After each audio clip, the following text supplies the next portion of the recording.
Welcome to another episode of The Bastard Sermon. I'm one of your three hosts, Cody Hucker. Patrick Seta. And Luke Young. And today we've got on Andrew Yankosky and Zach Determan.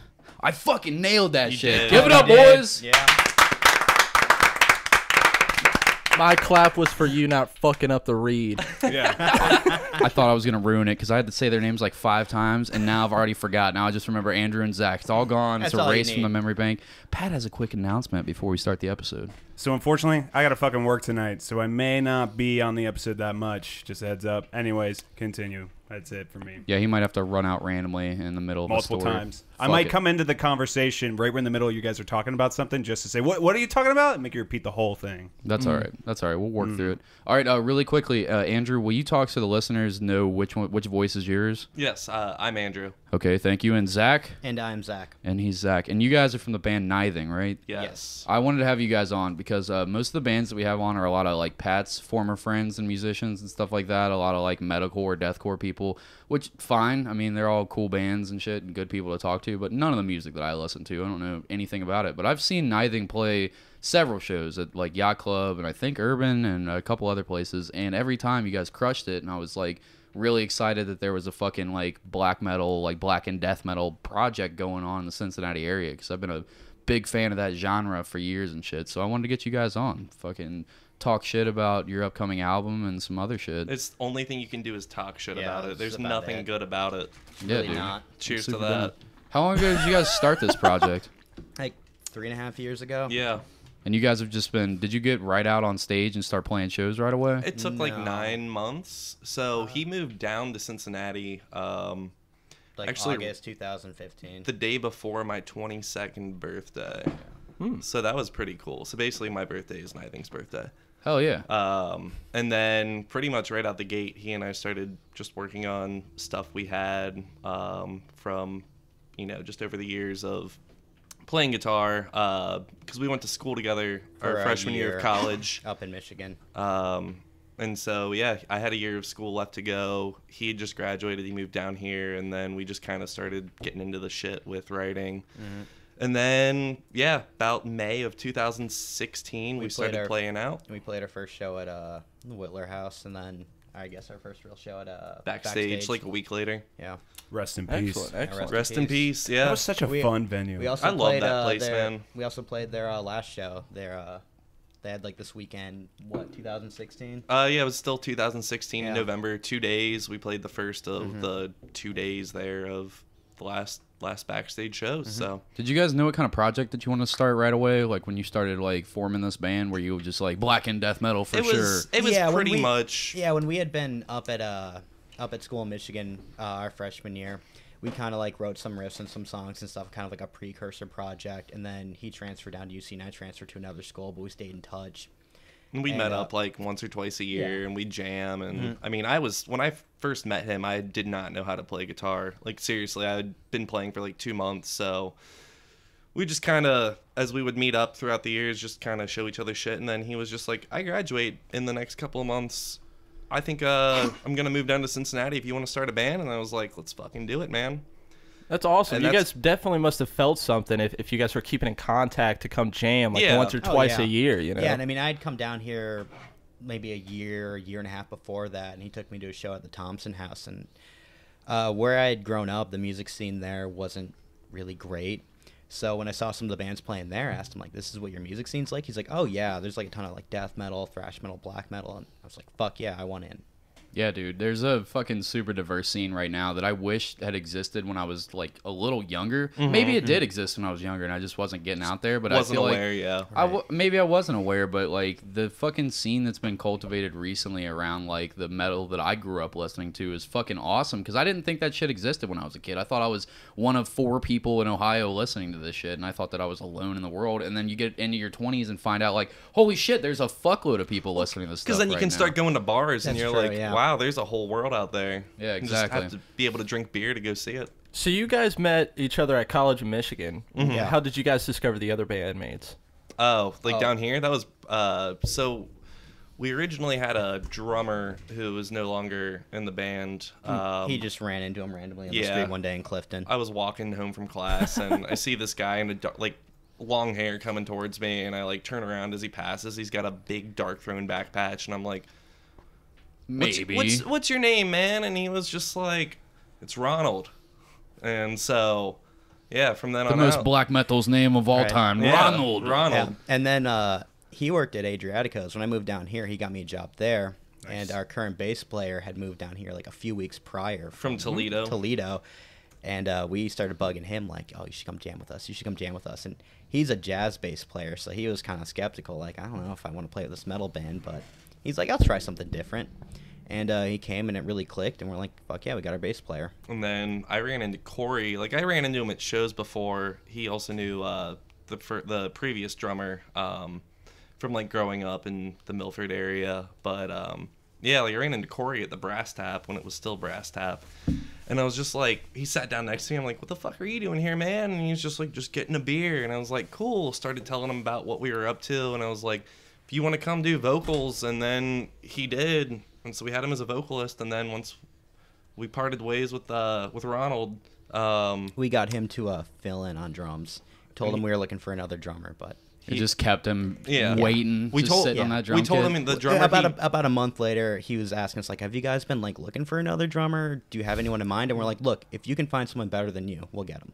Right. That dude's a killer on drums. Oh. He gets Oh, up yeah. there, takes his shirt off. He's got that big chest tattoo, and he just starts fucking slamming on the drums and while, getting it. while just and screaming singing. his ass off. Yeah, Yeah, that's what blows me away is just like, how are you keeping up with this fucking tempo and then up there just like screaming your balls off the Talent. entire time? we have no Yeah. idea.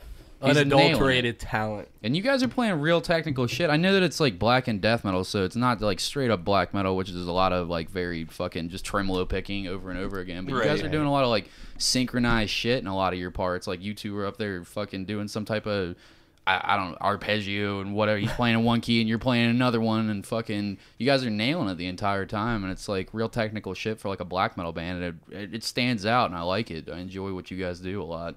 Thank you. Oh, thank you, man. When are you guys? Are you announcing that thing that's coming up, or am I dropping the ball here? What, for the CD? Yeah, Oh, yeah, yeah. I mean, like, we mean, put it up on yeah, the that internet. we're- that we're Like, it's- recording it. It's known that it's coming out. It's just Yeah. we gotta get everything lined up. Basically, we just also need we need money to get everything lined up too. Yeah. Yeah, So, I feel you. That's always the big thing because Right. studio shit is like what Pat, you made that album and it was what fucking $1,500 to make. No, it was way more than that. It took $4,000 out of my own pocket. So out of 6 members, that was a very expensive album. But I was Lord. paying the front of most of it, to be fair. I was about to say everyone else wasn't It dropping was probably about- $4,000 on that album. Yeah, I was gonna No, say, no. holy shit, they ripped you off. Yeah, right. no, we beat you swear we're hard. putting in our part. I would say altogether, it probably cost about $6-7 probably for the whole thing. Fucking Christ. 2 years worth of fucking work. Are you Good guys Lord. deep in a hole like that? Like No, We're, not- we're trying not to like get by that, like maybe at most $1,000. Yeah. Getting the connection. Yeah. Well, nowadays it doesn't fucking matter. Like there's such good quality equipment out there for so cheap.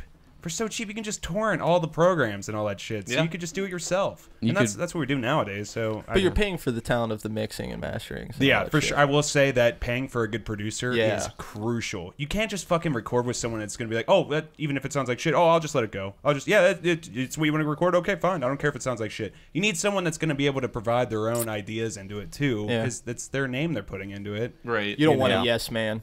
Yeah, you want someone that's going to give you a constructive criticism as you're recording. Oh yeah, no. yeah. Like when we did our recording, he Just definitely double, was just triple like, track stuff. Yeah. Just keep going.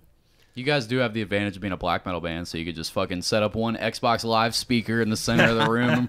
It's a black metal band. It's supposed to sound like shit. What's the problem? It's the art. Recorded like fucking Varg Vikernes recorded everything back in the day through one shitty amp speaker. while he was in prison.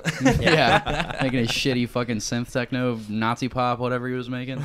It blows my mind that bands used to record like all together at once. That's, Like all the recording equipment on all the band, including the singing, all at once, and they fuck it up. They just do it again. Yep. And Yeah. again. That's some antiquated shit. That's I mean, like ridiculous. with Black Sabbath when they were doing their first album, which song was it? I think it was like into the Wall of Sleep, or I my brain's not working right now. Whatever it is, But yeah, what there was was the- there was one song off the first album. They were like, they did every song one take, and that was it. And they were like, we got like a 7-minute song to put down, and Tony Iommi was just like, I want to give another shot at my solo, and the producer was like, you can't do it, man. Like, we're almost out of tape. He's like, no, just give me one more shot at it. So they went and redid the whole track back to back again, and he was like, that's the one we go with, and that's what you hear.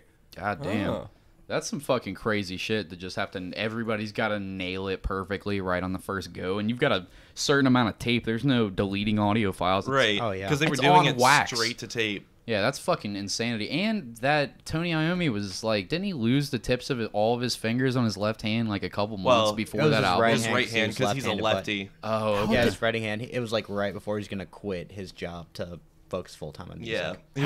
How did that happen? He was worked working at- in a machine, well, like basically God. like a factory that he was like pressing steel plates and like, you And know, it chop pressed his block coming fingers. down.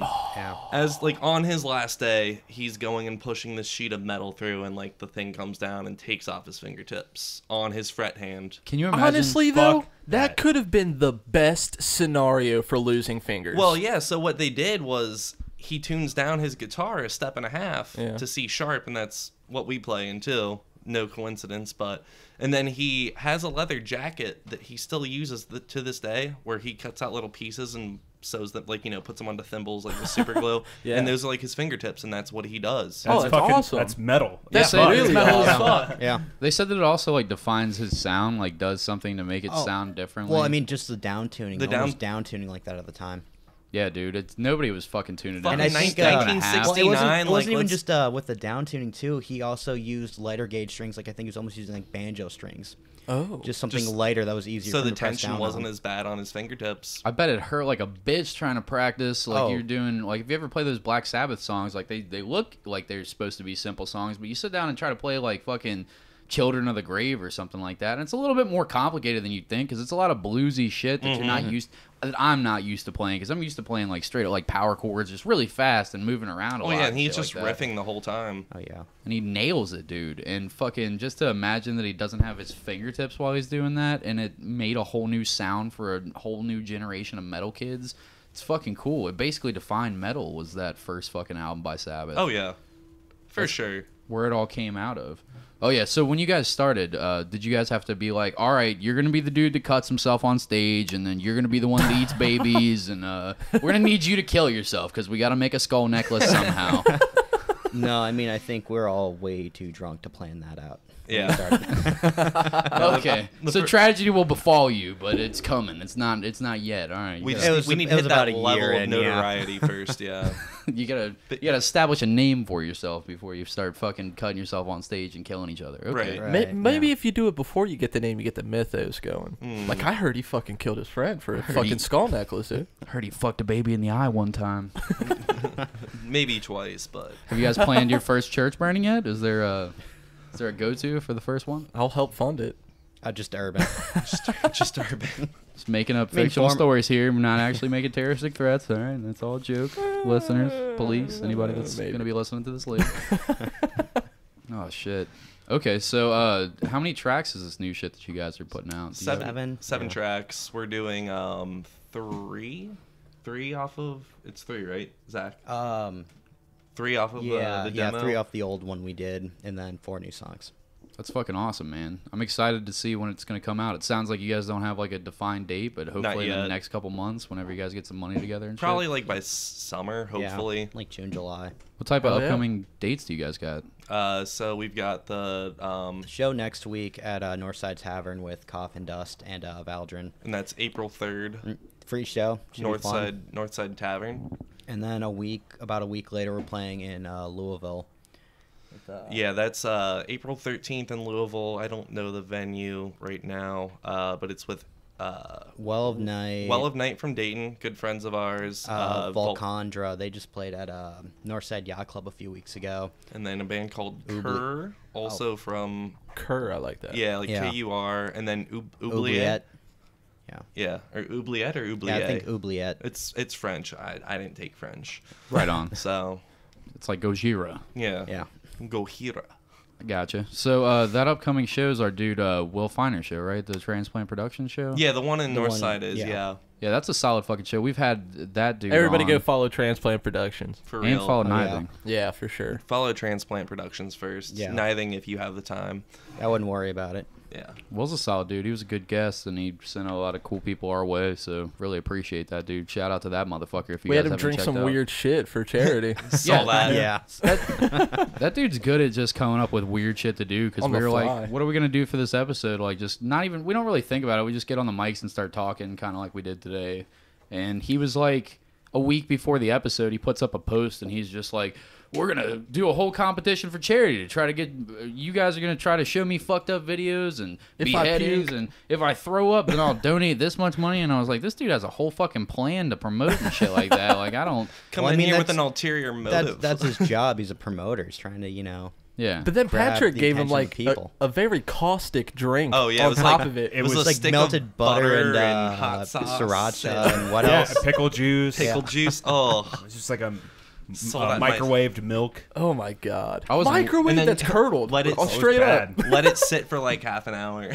He chugged the whole fucking thing. And I think out of the whole fucking episode, I think I was the closest to vomiting. Just And I watching, found the fucking videos. just watching him try to drink that slug concoction. I saw it. disgusting. I was watching it the entire time while he was like sipping on, and he's sipping on it like it's a fine wine. I was like, dude, just fucking chug that bitch and get it down. He was like, nah, I gotta like the only way I'm gonna really throw up is if I'm drinking it warm and slow. And I'm like, you're a fucking animal, my dude. But I'm looking over at it, and there's like, I don't know if it was butter or like the vinegar and the fucking milk in the microwave. It started to make the curds separate, but there's shit like coming to the top and floating, and I'm over here like turning green just looking at this dude drinking it. Like, that was fucking disgusting. He asked for a refill. I'm just kidding. No, he didn't. Yeah, sorry, I had to pour a little extra Coca-Cola in my bourbon. A little You got to get the right a ratio. little too strong there for It you. was a little way too strong there for me, and I don't want to get we got- hammered. can I be 13 honest? minutes Yes, into he this. does. I was Yes, he fucked does. up last episode. Didn't we have Brad on, right? Yeah, I couldn't even remember the fuck we had on for a minute. But yeah, Brad's like sober. He's a sober person, and I've known him for years, and I was fucked up. I was so fucking drunk at night. I don't remember going to bed or anything. I don't remember the end of the episode. You Oh my kept God. grabbing the bottle of bullet bourbon and just pouring yourself one. I looked over and there's this much bullet bourbon. I was like, Patrick, give me my bullet back. What the fuck are you doing? Hey, it's all good. You don't have to drive anywhere, right? Very Yeah. true. I don't got to go anywhere. I didn't know how much he had put down, but later when I was editing the episode, I have to solo the tracks and see which one is each person so you can hear each individual track.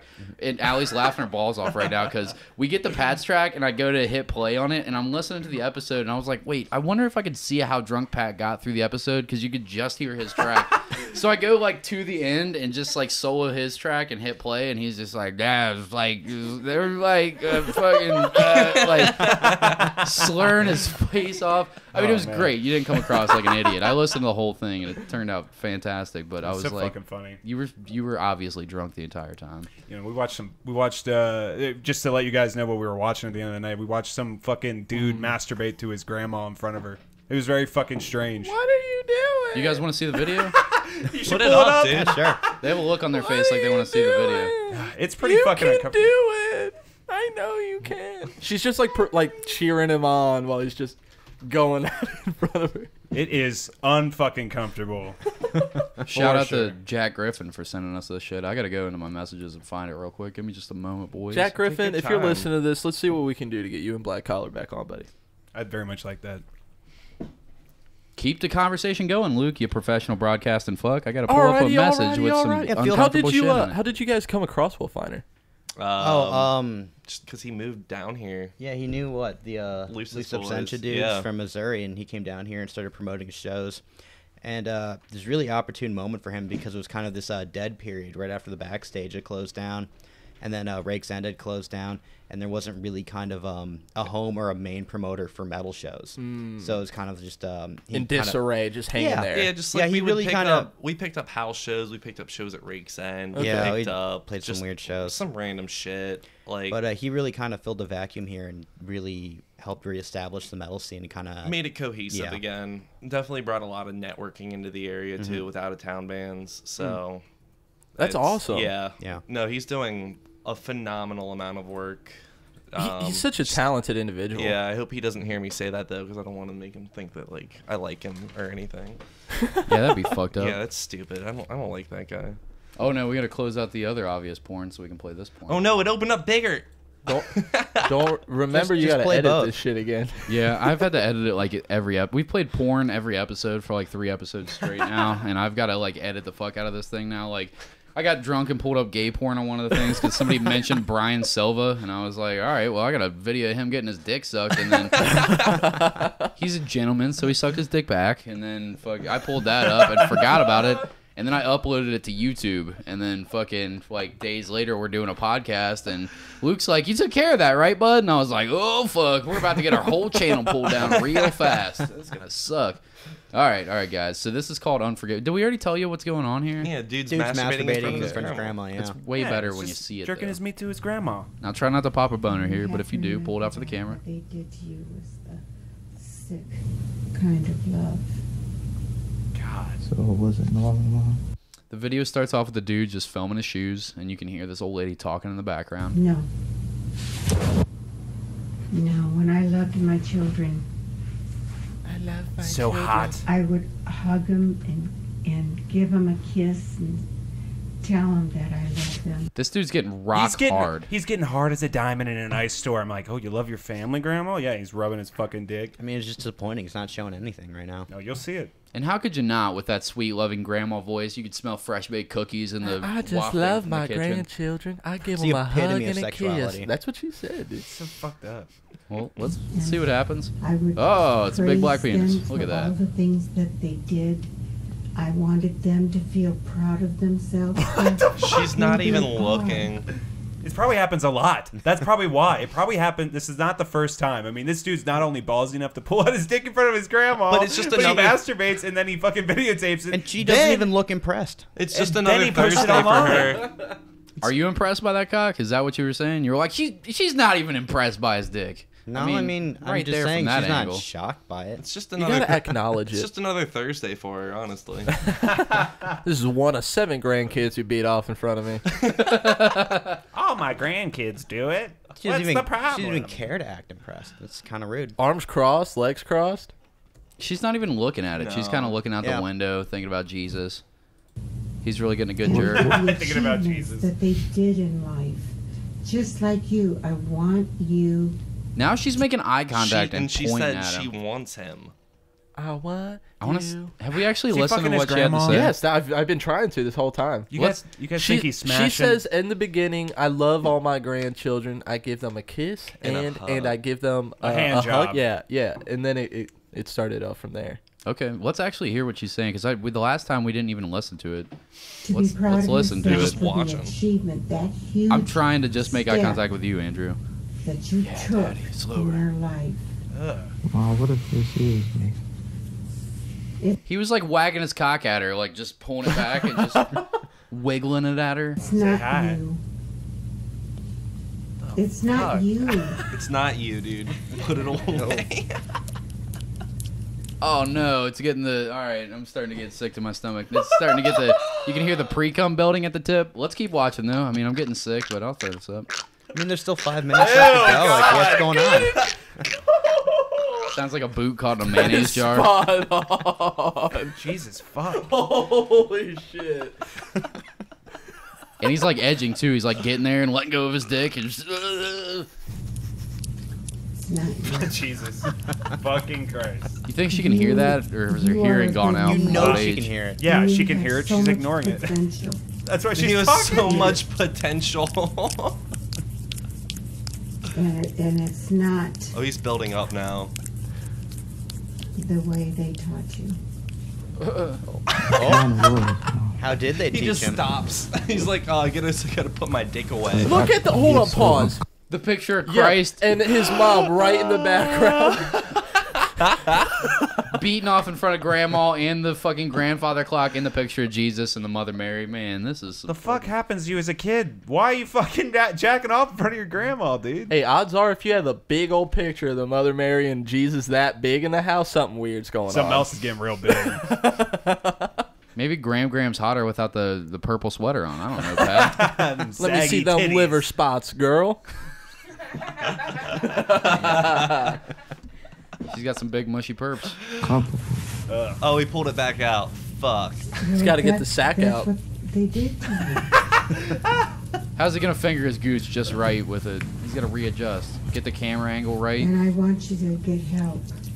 I want you to You get help. need to see a therapist to help you. No, he seems over really well time. I adjusted. did.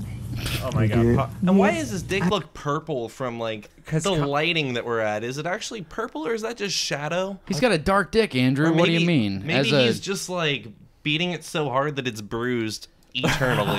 You think that's the problem? You think that he just beats dick to I mean, grandma all day she- so much that he's got a bruised like purple fucking don't- mushroom tip? I don't Maybe. know. I don't know what he does in his personal time. you know? She's saying that he needs fucking therapy. He probably does this shit all the You're time. right. She did just say that Yeah. too. He doesn't need therapy. He needs fucking prison time. I don't know. You're beating your meat in front of grandma. I don't know if it's a crime, but it should be a crime. Probably should. Right? It's a social crime. Oh, nanny. Oh. That's what they like to call a social ill. Do you guys think when you came on the bastard sermon today that you'd be watching 5 minutes of a dude beating off in front of his grandma? Well, Be we're, honest pretty with we're good me. only idea. really at like 2, so Okay, we can keep it going. I Hold mean, on, Yeah, we I got- guess finish it. It's All right, your guys, we'll watch show. the rest. All I right. did. 4 fucking minutes. Nithing left. demanded that we watch the rest of this. I mean, we Yeah. didn't want to, but Nithing demanded this happen. And I needed help. I had to talk about it. Oh, he's getting close. oh yeah, he's She's getting trying to there. talk And him they- off of this. They helped me get through it. They explained to me. And that's Dude, what this you is need. so fucking uncomfortable. I'm impressed by how little he's actually working the balls. He's got a camera hand, all right? Like I would be going camera on the shoulder, and I still gotta have my ball working hand when I'm beating off. You boys know what I'm talking Do you hear about. how fucking like into his masturbation he's like fucking just cradling the nuts. Just, Well, I mean, if you're gonna pull out the camera for it, you got to go all out. This dude's cranking put dick on in the front of show. like a grandma. film. You got to put on a show. He's going for the Oscars. is the foreplay that exciting? I mean, if you're gonna crank your dick in front of Graham, you better give her a good show. You know what I mean? you gotta go for it. All right. She's been around the block once or twice. How do you get to Carnegie Hall? You gotta beat off in front of your grandma one time. That's Oh how. my god! All right, give me that bottle of bullet. I need a shot. I knew we'd get you there. All right, you want to keep it going? keep playing. All right, I I guess. need to see about getting Like, do you think he comes to completion in this video? I hope get so. through the hope trauma not. that I don't wanna be you've been disappointed. Have you not watched it all? He wants to bet on it. We watched like a minute of it, and then we all got uncomfortable and grossed out and turned it Let's off. skip to the end and Yeah, see if he skip to the actually end. Let's blows see his what Who load. thinks he's gonna The fucking money shot come? in her tea. Oh, he stands up and runs up to her and fucking comes on Oh her. god! Oh god! You took Surprise, that. Grandma! You took that somewhere else, man. If she did though, I feel like she would stand there as she was getting nutted on and keep like making eye contact with him and just being like, "You just need therapy. You need to get help, man. You just need therapy." Like love trying my to. children. Oh, that's in my eye. That was in my eye. Ow. Okay. Yeah. You just need. I love my grandchildren all equally. Well, this would be her great grandchildren at that point, or could have been. Yeah. Gross. You guys ever really think about how this almost has 900,000 views? Unforgivable. Let's just else say is that watching this? the entirety of the community that is on E-fucked is E-fucked Right. Yeah. Fair enough. thoroughly. There's other people jacking off to this, I'm sure. You know, Without question. for sure. I'd like to Without question. believe that the Bastard Sermon has brought at least 5 or 6 people to this. At minimum 5-6 people to this. You're taking the 5 to 6 count off of that. That's Maybe your 7 people. That's all you, all deserved. Yeah, I did that. I got 6 people to fucking watch this gross shit. I did that. I'm proud as fuck. Me 6 times at my house. 4 of them were you at least. All right, let's skip to the end. See what happens. What are you guys going for? Wait. What's your money on? Hold I on. think he's gonna get the money shot. You know. Yeah, I mean, this video is like about 6 minutes long. If he doesn't come, then what was the point? You know how much pressure you're under when Nana's looking at you right in the eyes and you're just trying to get through or talk? You know, I can honestly say I don't. Yeah. Come on, You're you're in a saying metal that- band. yeah. You've You're never saying there's- jerked off in front of an old lady before. What You're kind of saying metal there's band are pressure. you? You're saying there's pressure because, like, you wouldn't want to be, so you're trying to hammer it out. This guy is in full bliss right now, slow stroking, talking to his Grammy. He's living in the moment. Yeah, he's basking. He is. It's like, when's the next time I could fucking jerk off in front of her? She might be dead tomorrow. Who knows? Yeah, I need to fucking beat this meat. It's a real white knuckler for him to try not to come in 3 strokes. That's why he's got to Could be keep the letting last go. time. You see his dick just sit there like a doorknob after a doorstop after you fling it. And it just stops, and he's about to come, and he's like, gotta make it for all 6 minutes of this E-fuck video.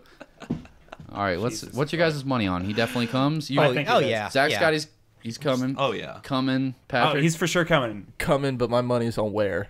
Yeah, I want to know where. All right. On Grandma. All right, let's see. Ooh. I think he comes in front of her. I just think he's gonna blow it. Look at her. She's just nodding her head he's- like, work That's that the dick, stroke. son. Work that dick, Therapy. grandson. Uh-huh. She's encouraging him to beat off in front of him. Do it She's an enabler. faster. Execute Order 66. Oh, she What get, the- oh, shut no. the fuck up. What No. do you, she was just a Thank you. dream. Thank you, Grandma. She looked like she was has about a to cup get up of and coffee. take it. Maybe that's where it's going. I seriously thought she was about to get up and take it. Yeah. And, Oh, like, you're you just ready? need therapy. All right, this one last time. Great grandson. Kneels down in front of him. No, she got a little. Oh, she's last covering time. it. Oh, he's this stroking is so the head. fucking real right now, He dude. is She's doing the stroking. fakest cover though. She wants to see him come. She's like, no. and the fingers are don't. spread. That's what she's doing. She's holding it up, full finger spread, looking above it, like no, barely squinting her eyes and shit. No, I don't want to see you come. Not even a little bit. All right, let's see what happens. Did he just come in his hand? Oh, he's working the head. I want Dude. you to. I want you I to. want you to know that I'm very proud of you. I'm very proud of you. Oh God. Wait, what did he say? She said, "I want you to know that I'm very proud of you." We And need then he subtitles. Then he muttered something. Oh, I'm so proud of me too, Grandma.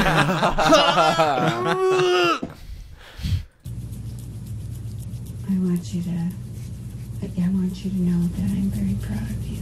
I'm proud of you too, Mom. He's proud of her Thank too. God every day for meeting you. I thank God What every day the for fuck? meeting you. Oh my God. Oh, Jesus Christ. Dude, this is getting too fucking real. Jack! We have 58. What are you doing, we have Jack? 58 seconds left. We're already We here. gotta We gotta power get. through it. We gotta get to the You Is end. he gonna All right. shoot his load or not? One step at a time, though. Baby Yeah, steps. one stroke at a time, Grandma. But you are on your way. Have tissue. Jesus Christ. Just bust already, bro. Come on, dude. Grandma, no, what are you doing? Grandma, no, don't leave. Get out of there. She's gonna getting the follow wet her. wipes, bro. Is that what she said? Oh, she's a good grandma. She's getting the cleanup materials. Yeah, we're gonna need to clean up that whoopsie. Shut the fuck up. She get a fucking handkerchief. Oh my God,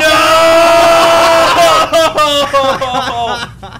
Pause that. Explain what just happened, Cody. Okay, what so the she fuck? gets up and you think that she's finally Oh done my with everything. God. And she goes into her living room and she probably unwraps one of her fucking old candles that she's had in a candle thing for fucking for 60 years. And she comes back with a just- whole towel and just wraps his cock with it. And he drops doesn't stop moving it. He doesn't stop cranking that dick. She didn't Well, hey, drop she doesn't want him to come on her nice rug. She didn't. She Wait, didn't nice just drop couch. it though. No, she ju- she judging clawed by- the head. Judging by the way this room looks, you know all her couches are wrapped in plastic, so she doesn't give a shit. But why did she drop a fucking paper towel over his dick then? Because Nana bought him those nice Because she jeans and cares. she doesn't want That's him true. to ruin them. Because she cares. You got to get a few wears out before you wash them. So wait, we still have 15 seconds. I'm mortified. We still have to just put it on. I'm put the rest mortified, on. guys. Just finish this up. This is the Olympics Oh, all he's over again. He Oh no, is- he came. Yeah, He's he- wiping it up. What's she saying? Replay. What is she saying? Her timing is impeccable. She knew right They've when he was done gonna this. come. They've done this They before. have done this before. She knew exactly when he was gonna come. Like, oh nope, that vein's throbbing pretty hard. Hold on, Nana's got you. It's going a little bit harder. She comes back with cookies. My boy's gonna start a fire. Better get the handkerchief. Good lord. Boy's What did about she to get say? the whole living room pregnant right about now. I gotta go get my. All right, let's. What's she saying? Why are you still going at it? Hold on. Do you realize what you've done? Do you realize what? Do you realize the bravery, the courage? What the hell is even that? Oh man. Dude, Do you realize what you've done? The bravery and the courage. to whip out your fucking dick and jack off in front of your grandma. Okay, For but like listen, 5 minutes. But listening to that audio now, though, I'm positive she is not his grandma. You sure? Positive. What are there comments on Because he that? said, That's just his bang maid. yeah, exactly. Because he said, I thank God every day since I met you. Like, name one time you've ever had to come across the circumstances of saying that to your grandma. I mean, my grandma died when I Like, was you've given me Maybe- cookies every day since the day I met you, Maybe Grandma. she's Like, fucking married and it's a weird fucking cuckold kind of shit. You know? Grandpa's sitting in the fucking closet watching through the No, peak. he's just like in, what's that term? Bliss. A bliss, or just like in a hospital Ravaged. bed, just like, you know, in coma. Immobilized. He's comatose. He's a vegetable. What after that nut? Infirm. He's just like, ugh, comes so fuck on hard. top There's of no him. brain cells left. Even harder than. Lost all the blood to his brain. Jesus. It's all in his cock. Oh my god. Thinking about Graham. What if this is some weird role play shit? What if this dude paid this old hooker to like pretend that he's his grandma because that's all he can get off to? Are there hookers that old? Oh, I fucking sure there are. Fucking bet. pushing business. Because some people want to just get fucking laid, man. Yeah. They just want to get laid. You wanna get I paid. just don't know how lucrative. It's the world's oldest profession, so why wouldn't the world's oldest people be practicing it? Good point. They are the ancient It's ones. some logic. They or hold the something. secret text. You always wonder why those old people The like secret texts. of how to give a good fellatio. like a bunch of 80-year-olds that just sit in their home, walk around naked with their blinds wide open so people can fucking peek in. You ever seen that fucking trope on television? People do that in big cities, bro. They do it all the time. It's the same The shit. They trope fuck. on- They're fucking all the time. Wait, All the- what? They're trying to break a hip. They're Oh, just fucking God. all the time. That's why they're always naked. Old people. Old I don't people, think old dude. people are fucking all the time. I, think Oh, I bet that- they are. I bet they STDs fucking run are. rampant Yeah, STDs in are old people crazy. homes. Oh yeah, now with 'cause Viagra, they're just just- fucking all the They're time. bored. What else are you gonna do? Like, Yeah, that is true. I'm bored. they're bored, they're living old, in- they got living in a Viagra. box. And they're like, we're old, we're not gonna get knocked up. We don't need condoms. How high is your sex drive once you get into your 60s and 70s? you see all the fucking old Non-existent. people that are Can't creeping tell you, I'm and not shit. that old. Yeah. See, okay, But I mean, so when, when- who when are you're you hanging 60, out with? Are you why not hanging- Viagra is so crucial? Okay, so it's not very existent at all when you're 60. It's gone. You almost don't know what that flap is there for. You're starting to forget. And then you take Viagra and you're like, whoa, I'm 16 from the waist down again. That flap, Luke? That's how you describe your cock? What kind of weird It was flap? supposed to be a great description to Kinda drive how strange. gross it was. Luke has a skin cock flap that he has to unbutton to get his dick I'm out. circumcised. What kind of weird cock flap do you have, my dude? Cock Hold on a flap? second. You were just talking about a flap. Does anybody else have a flap that starts and then a boner comes out of the flap? Like, I have to unzip mine beforehand. you have to unzip your Yeah, flesh. my cock flap. I unzip my cock flap, and then And then the balls come out. it protrude. Yeah, well, And from the bottom of and the then balls it, and then comes it all the penis. blooms out like Like a crustacean. like A shellfish. The like Venus a like flytrap a of flower. cock. A flower is seeing the first rays of sunlight in the morning. I love it. I My, love that my description. balls come out of my zippered cock flap, and then the erection. That reminds me of those fucking Okay. turtles that we saw in that one episode fucking, and they pulled that fucking turtle dick out. Have you guys ever seen turtle cock before? Oh yeah. Oh, yeah. Oh Yeah. yeah. It's yeah. uncomfortable looking. It's the worst. So It's the fucking when we met worst. each other in our freshman year of college, we would do laundry together, and he's like, "Yo, check this out. Look at my I'm like, dick, bro." What is this?" And he was just turtles like, fucking "It's just cool. It's turtles fucking." They're like, "Ooh, and yeah, two turtles. Yeah, we've seen turtles fucking. Oh yeah. No, but have you seen their dicks? Yeah, Yes, they're huge. Yes, They're huge. They're fucking disturbing. they move around like just it's like its own entity. Like Their whole new album is about turtles It's a fucking. living Yeah. salami roll. it's a The living sound of turtles salami. fucking. It's a soliloquy about turtles fucking. Actually, that's gonna be the album after the one we just recorded. Turtle fucking? The sounds of turtles fucking. Yeah. That's Nithing, the sound of turtles fucking. Ancient blood curses and turtles fucking. Yeah. I like it. Yes. I think that I feel like that's where the direction's we're going. gonna swap the horse skull out with a turtle skull. Turtle dick. The turtle dick. What do you Ooh. mean? Well, we gotta mount it to a turtle dick. Turtle's dick is so big and weird looking. I'm convinced there's bones and cartilage in there. There's something odd There going on. probably is. Some kind of fucking alien Resident It's got a Evil whole fucking nervous shit. system to itself, so it can navigate like that. It's got its own cock brain. Its own little turtle cock I mean, brain. it's no Sentient? duck cock, but it's still pretty impressive. Dude, What's a duck cock look They're- like? oh I haven't my seen those. I heard God. they're You haven't? corkscrews. Yeah, the Dude. corkscrew. Yeah, they are Oh, corkscrew. God. Yeah. Aren't they also like 14 inches long Yeah, or they're- something what? ridiculous? Yeah. Ducks have false vaginas because there's so much rape in the Yeah, animal. just right a- there, What the duck yeah, penis. fuck? Yeah. It looks like a big ass umbilical cord. How do you control that? How's There that- is none. How is this real? It's real. It's- It just Yeah. looks like its guts coming Yeah. out of it. How does it fuck with that thing? That's a dick, bro. And they rape. Look, is that a And duck they rape right up rape. there?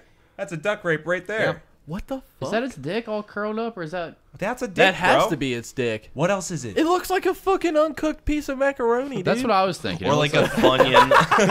that's cavatappi pasta coming out of his little. That's the cock flap Luke was talking about. Okay, now I Yeah, understand. you don't have a fucking noodle wiener flap under there too. Of course I do, Luke. I don't want to be the outcast here. Good lord. What other weird wieners are there out there? Let's Do you guys look have up the- weird look looking up world's wieners? You ever wheat. look at your wiener and just Oh, be like, I koala- can't show this to anyone Dude, ever. I'll be an koala outcast." dicks. I think they're pronged. They have What? Two, no, Yeah. they have 2 or 3. Yeah. 2 or 3 2 or pronged 3 dicks? No, Yeah. like well, they just at least have 2 or 3 penises. Ah! Yeah, they're pronged. What the fuck? That looks like a parasite cock growing out of his balls. Dude, looks like something straight from the fucking thing, bro. But do you guys not do your research in animal cocks before Never. the show? No, I think we need to, though. Yeah. They have 2 heads. 2 heads. That's what I'm saying. They're pronged. That's double the pressure, But man. one main vein. They've got that one, you know that weird, what is that thing? Hydrocock. What's that thing at the bottom of your dick? That little tube? The tube of dick? You know what I'm talking Urethra? about? It's called dick tube. Is it called dick tube? No. Well, they've got the koala dick tube I'm not underneath. a doctor. Urethra? All right, that's fair. We've all had dicks for how many years, and none of us know what that weird dick tube is. Urethra. It can't be Urethra is where the That's- pee comes yeah. out of. Yeah, it's I not thought that that's whole what you were tube. talking about. Oh, It's not a okay. whole fucking tube of Why are we urethra. arguing? Look it up. We have I'm Google not right here. looking What is up- it? You don't What is need a to be dick tube looking up. called? Just Google what's a dick tube I don't know how called. to describe this. The thing that's... okay, let's try What's a dick tube? What is the tube Of dick. in... In the dick. Let's see what comes up. Oh, okay, good. It's got a whole breakdown. The shaft. That one just says the shaft. No, this is what I'm talking about. So that line. Anus. What is that tube that's, thing that's called? definitely just a vein. And There's no way that it's just a vein, is it? What is the dick tube? Pretty sure. Corpus. that or it's the seminal vesicle Maybe. where the semen Pretty sure. comes out of. Ductus deferens. Pretty sure I said it already. It's the urethra. That's It's where the, not no, the that's where the urethra, pee you son comes of a out bitch. of, bro. It might be. He might be fucking right. No, it's the a corpus Oh, wait. sponge glossum. Yeah. Okay, well, I'm glad that we spent 2 minutes figuring that The out. urethra is inside of that. It's attached. Man, you look like a dummy. Is it attached to there? It goes through the corpus. Man. Fucking zoom, bud. Wow, Cody, you have some real cum on your face now. I do indeed. I do indeed, Patrick. I feel like a fool. Hanging out with your grandma too much, I see. Jesus Christ. No, she's dead. Well, that's right. You hate old people. Oh no, the other one's alive. She's just dying. All right, on to the next thing. Give her some Ecosexuals believe having sex with the earth could save it. Before we go into this, how do you guys feel about ecosexuals? I mean, I think No I've opinion. seen this headline once, but I don't have an opinion either. Like, I didn't watch the video. Luke You, did. you never watch never. the stuff you share. Never. I want the surprise. I watched it and it scared me a little bit and I was worried. I'm picturing. It didn't make sense. I feel like everybody who's involved in that whole like scene was horribly sexually repressed for a long Well, time. I mean, this came out almost 3 years ago, 2.5 years ago. The Earth is not any better, so I don't think what they're doing. well, is because the making a Earth is difference. pregnant, dude, and Oh, yeah. the other Earth is taking all our Earth's nutrients. I think they just want an excuse to have sex with you. I'm thinking like someone's gonna stick What do a. you do? Just stick your dick in a mole hole or something? what Oh, I'm wait till you thinking. see it. Wait till you see Or you it. stick a fucking branch up your ass, or something. Can you imagine how uncomfortable it would be to rub the tip of your dick against some bark? Like, nothing is more uncomfortable feeling like just thinking about like your pee hole getting caught in some bark. Like, that would just be fucking horrible. Literally anything getting caught in your pee hole would just be horrible. Yeah. There's Cody. people that are into it. There's people that love that shit. Like Patrick. I mean, Fuck Patrick you, likes Albert 4 Fish, all the fingers way. in his pee hole. He gets his How pee many hole needles spread. did he shove into his abdomen? Too many? Too many? I mean, He's- one's too many. That's But so I mean, he fucked. was dipping fucking rose stems down his dick, dude. Ah! Oh God. Well, I mean, Why? didn't he like malfunction the electric chair when they executed him because of how many? He still had pieces pins metal inside of him? Pins he shoved himself. Yeah. 29 That was his needles whole lodged plan. in his pelvic region is what it The says. whole plan: shove all these needles in Albert his dick. Fish was fucked and scary. Yeah, they called him the Vampire Brooklyn because they didn't think a person could do that. Oh, dude. Yeah, yeah. Remember when we got those serial killer trading cards? Yeah. I've got his. Those are real? I've got his along with Collect them with all. Ed Gein. Ed Gein. Yeah. That dude was a real psycho. I The like titty, the breast vest. the what? The breast vest. Oh, is that what Ed Gein did? He had did a like lot of 3 of stuff. them. Oh, I knew dude. he made What's like that? lampshade. He had a whole line out of of flash. Versace He made- breast vests. Guys, and we're he talking made- over each other. He made What? he made a belt out of nipples. Yeah, he made a couch out of human skin.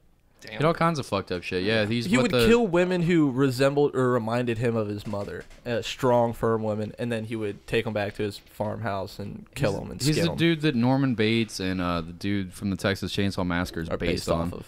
The fuck? When they say Yeah. based on a true story in the Texas Chainsaw Massacre, they're talking about Ed Gein. The fucking hiccups. Yeah, Is it he the was. skin mask? They base a lot of shit on that dude. He only killed a few people. It's mostly grave robbing, digging up corpses and doing. And he just- didn't, Oh, he then didn't it's go to justified. prison. He went to a Yeah, hospital it wasn't too. that Yeah. bad. I'm pretty sure he went to a hospital. He didn't go to Yeah, jail. yeah, it wasn't murder, just corpse desecration. Totally different. I'm pretty sure he murdered his brother. No, he did. They Yeah. they weren't sure, but they went out to like fight a fire. Then Yeah. his brother mysteriously Oh, he's died. gone. I don't know where he Like, went. oh, I you know, guess he died. They find him made into a dresser inside Ed Gein's house. That was there when I got here. No. I swear my brother has always been a fucking lamp. No. That's how he was born. Our mother was an entire IKEA. He always lights up a room.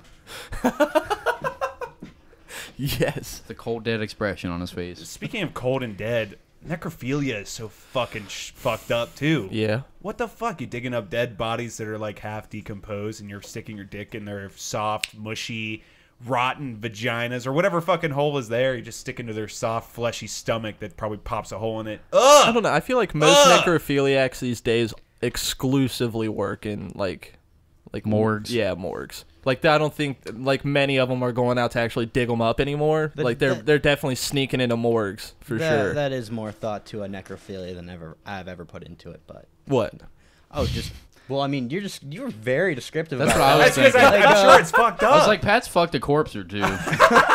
For sure, Pat That's the fucked feeling a I dead got. body one time. Like, I mean, you really seem to have like almost like you're about to go into like the texture of what the corpse feels like on the inside. You want to go into I'm that? just a bit? trying. I mean, I'm just Yeah, he thinking was like, like- it's fucked. It's so Can you fucked up imagine what shit. it'd be like to spread her cold, dead pussy lips open and jam your warm penis into her cold vagina? Like, Jesus Filled Christ, with Pat, I'm gonna maggots puke and- on you. Once you break her legs open from the rigor mortis, it's all easy from there. Jesus fuck. Some fucked up dark shit. I was, did I tell you guys about the death video that I accidentally watched the other day? Don't tell me you accidentally Oh, watched it. What did Yeah, you what look was it? out and Just look like up? yeah, accidentally. Okay, let's No, hear it. there was How did a- you accidentally watch this shit? I'm trying to tell you, with Pat. your dick out. No, I was at work actually, and there was this dude Paul who was at work showing me like fucked up video. We were talking about fucked up videos that I'd seen on the internet, like the dude taking a shit on some other dude's chest for $300. Like the dude pulls out $300, counts it out. The other dude's like, okay, takes his shirt off, lays down, puts a towel on his face, because he's done this before. He doesn't want to get shit in his eyes. Fair and enough. then the other dude Oh, yeah. shits on him, and then Paul's like, psh, whatever, dude. And I was like, what? Like, you just think that the dude getting shit on his chest is a psh, whatever dude video? And he was like, me and a friend and another friend he was like, I'm not part of the competition. I'm just in the text messages being horrified the whole time. But they have a competition where they send each other more and more fucked up videos trying to out fuck up each other. Like, oh no, dude, that beheading was nothing. Watch this fucking like car accident video. Like car accident video. Psh, let me show you a suicide video at a kid's birthday party. And it just keeps getting you ever watch worse those, and worse and worse. You ever watch those cartel videos? I'm getting to it. Hold on one second. Getting to it. So he was like, "This is probably one of the more bad ones that I saw." And the video starts, and it's Mia Khalifa on a couch, and there's a dude with a rock hard dick walking up to her as she's about to like all the way into her mouth. The video smash cuts to this dude in full camo and a sword in his hand. He's got this black burglar mask on, and a dude's naked kneeling down beside him. And then you just hear some shit in Spanish, and then the dude's just like, and then just starts sawing his fucking head off, Oh, blood that's, everywhere. His fucking body falls over. He holds the head up to the camera and throws it in the dude's lap. That's actually pretty nice because usually they go limbs. So one arm and the other still conscious, and by the time they're halfway through your second leg, then you finally pass out. They're still. Well, dude, that shit ruined my fucking day because all I could think about for the rest of the time is like, can you imagine? And they were probably subjected to some torture before you got beheaded, but like, I'm like, can you just imagine your final seconds sitting there on camera, like just waiting to have your head, just like seeing that fucking sword, just thinking like, oh fuck, I'm about to have my. And the first second they get that blade into your throat, you're like, ugh. Cody. I mean, I'd take that because that's going to be pretty fast. I saw a video where they cut a guy's leg off and started beating him with the leg. What the fuck? Are you And then- serious? Yeah. Oh, yeah, I'm serious. What? What is this on? Best Score, the YNC? Where were we at? Oh, is this old Facebook group I was on? They changed it to WikiDeath. I think they just got rid of it because they would always just post, gore snuff videos and stuff. You know, I that's hate kinda that fucked stuff, up, but dude. I can't watch it. That kind of. It makes me feel better about where I'm at because that's not happening to me. I used to be able to watch it like nonstop when I was a kid. Like me and my friends would show each other the most fucked up videos with 3 guys, 1 hammer, whatever, dude. You ever seen a glass jar break off in a dude's butthole and it bleed out everywhere? And then just fucking death video, rotten.com when I was a kid, back when that was cool. Now you go there and you're like, whatever. You see that on Google image results when you type in the wrong shit. But back in the day, it was like, that was some crazy shit. You could see like Kennedy's autopsy photos and you're like, whoa, it's fucking crazy. Now they've got full cartel beheadings and fucking like stuff dudes' tires over the dudes and light them on fire with gasoline and petrol, and you just fucking see him slowly burn to death while he's like wiggling. And I haven't seen too many death videos. These sound wild. People have been doing fucked up shit to each other for forever. I mean, I don't remember the specific name for it, but like in the 2,000 years ago or so, an execution method people would use, like I think the Persians. Basically, someone piss them off, they take them and they'd like force feed them milk and honey for a couple days until it's called the boats. Bloated. Yeah, and they put them in a boat, put another boat on top of them, leave it open, then put them out in a swamp, and they just sit there under the sun, beating there, and they're just shitting and puking their brains out, just lying there dehydrating. But then bugs get in there and they start like eating your shit. They start eating into you.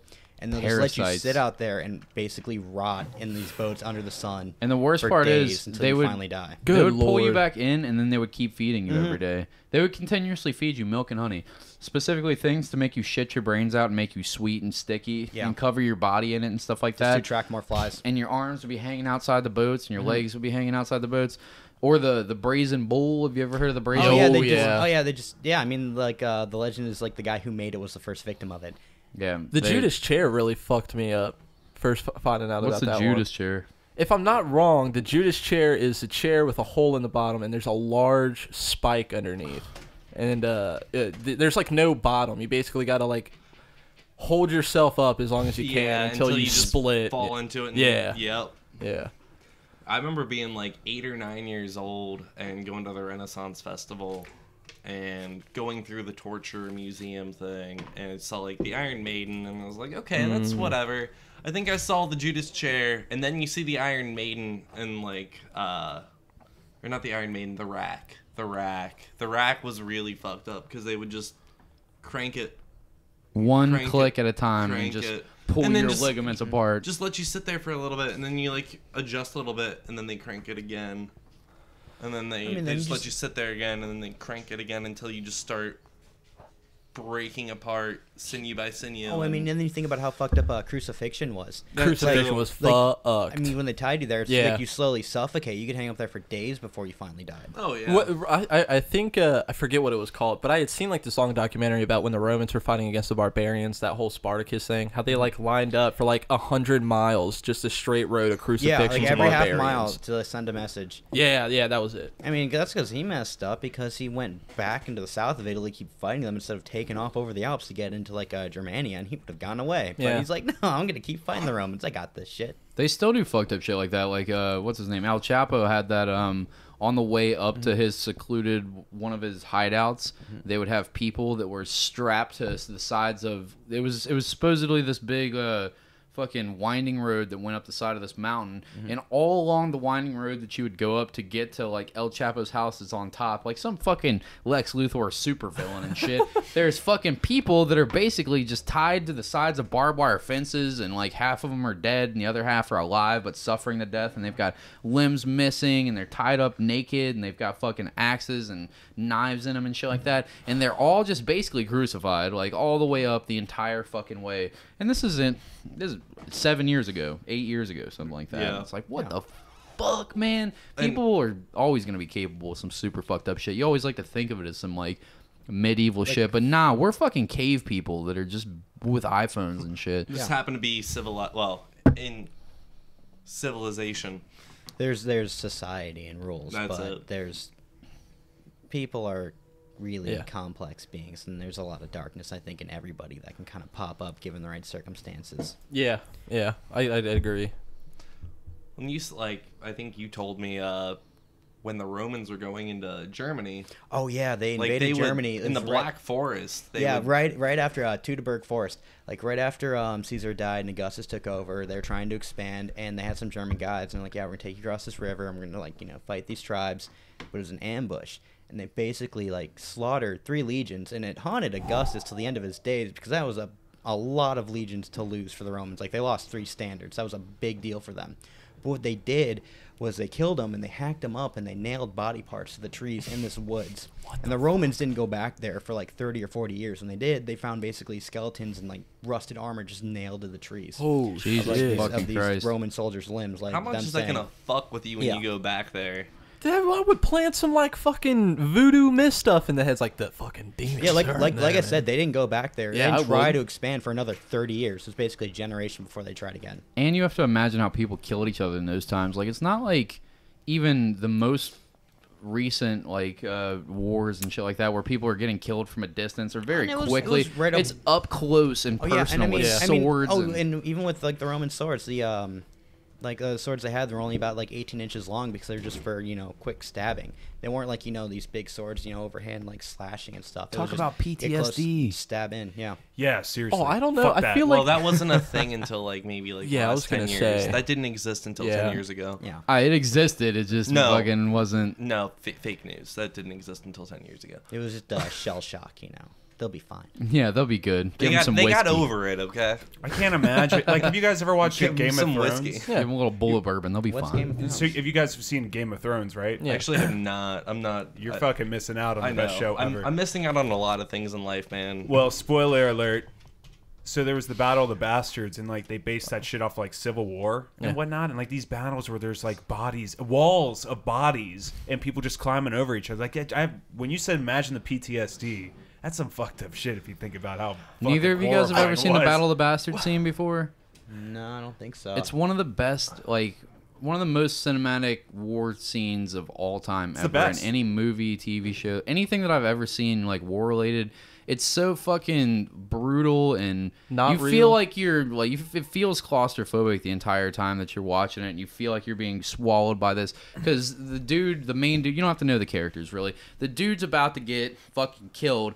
And there's dudes dying left and right on him, and then he starts getting surrounded. buried. There's so many people being like surrounded by this whole army that he's fighting in the middle, trying to fight these people back. But you're basically like, oh, everybody that's in this circle is gonna fucking die. And there's people dying around him left and right, and every time a person dies, their whole body weight falls on him, and then they just keep piling him in. And he's trying to climb his way out, and like there's swords going by him and shit. And you're like, oh shit, I can't breathe watching this scene right now. And you're like, oh fuck, he's not even gonna die a dignified death. He's gonna be buried in a heap of bodies, and that's how people fucking died sometimes. Like they Oh, were yeah. just at the bottom of the stack of a bunch of 200-pound men that just got fucking covered in armor, and they're down there just fucking putrefying Bleeding. bodies, blood and guts all around them, just being crushed to death. that And must it's have like- been such a like a familiar, not entirely familiar, being buried alive, but like a normal thing almost back then. No, because like you could definitely get not. no, hold on, because you could get slashed or stabbed with a sword and it not kill you, and you're just on the battlefield for a long ass time until you're Well, dead. there wouldn't really be much of a concept of what was normal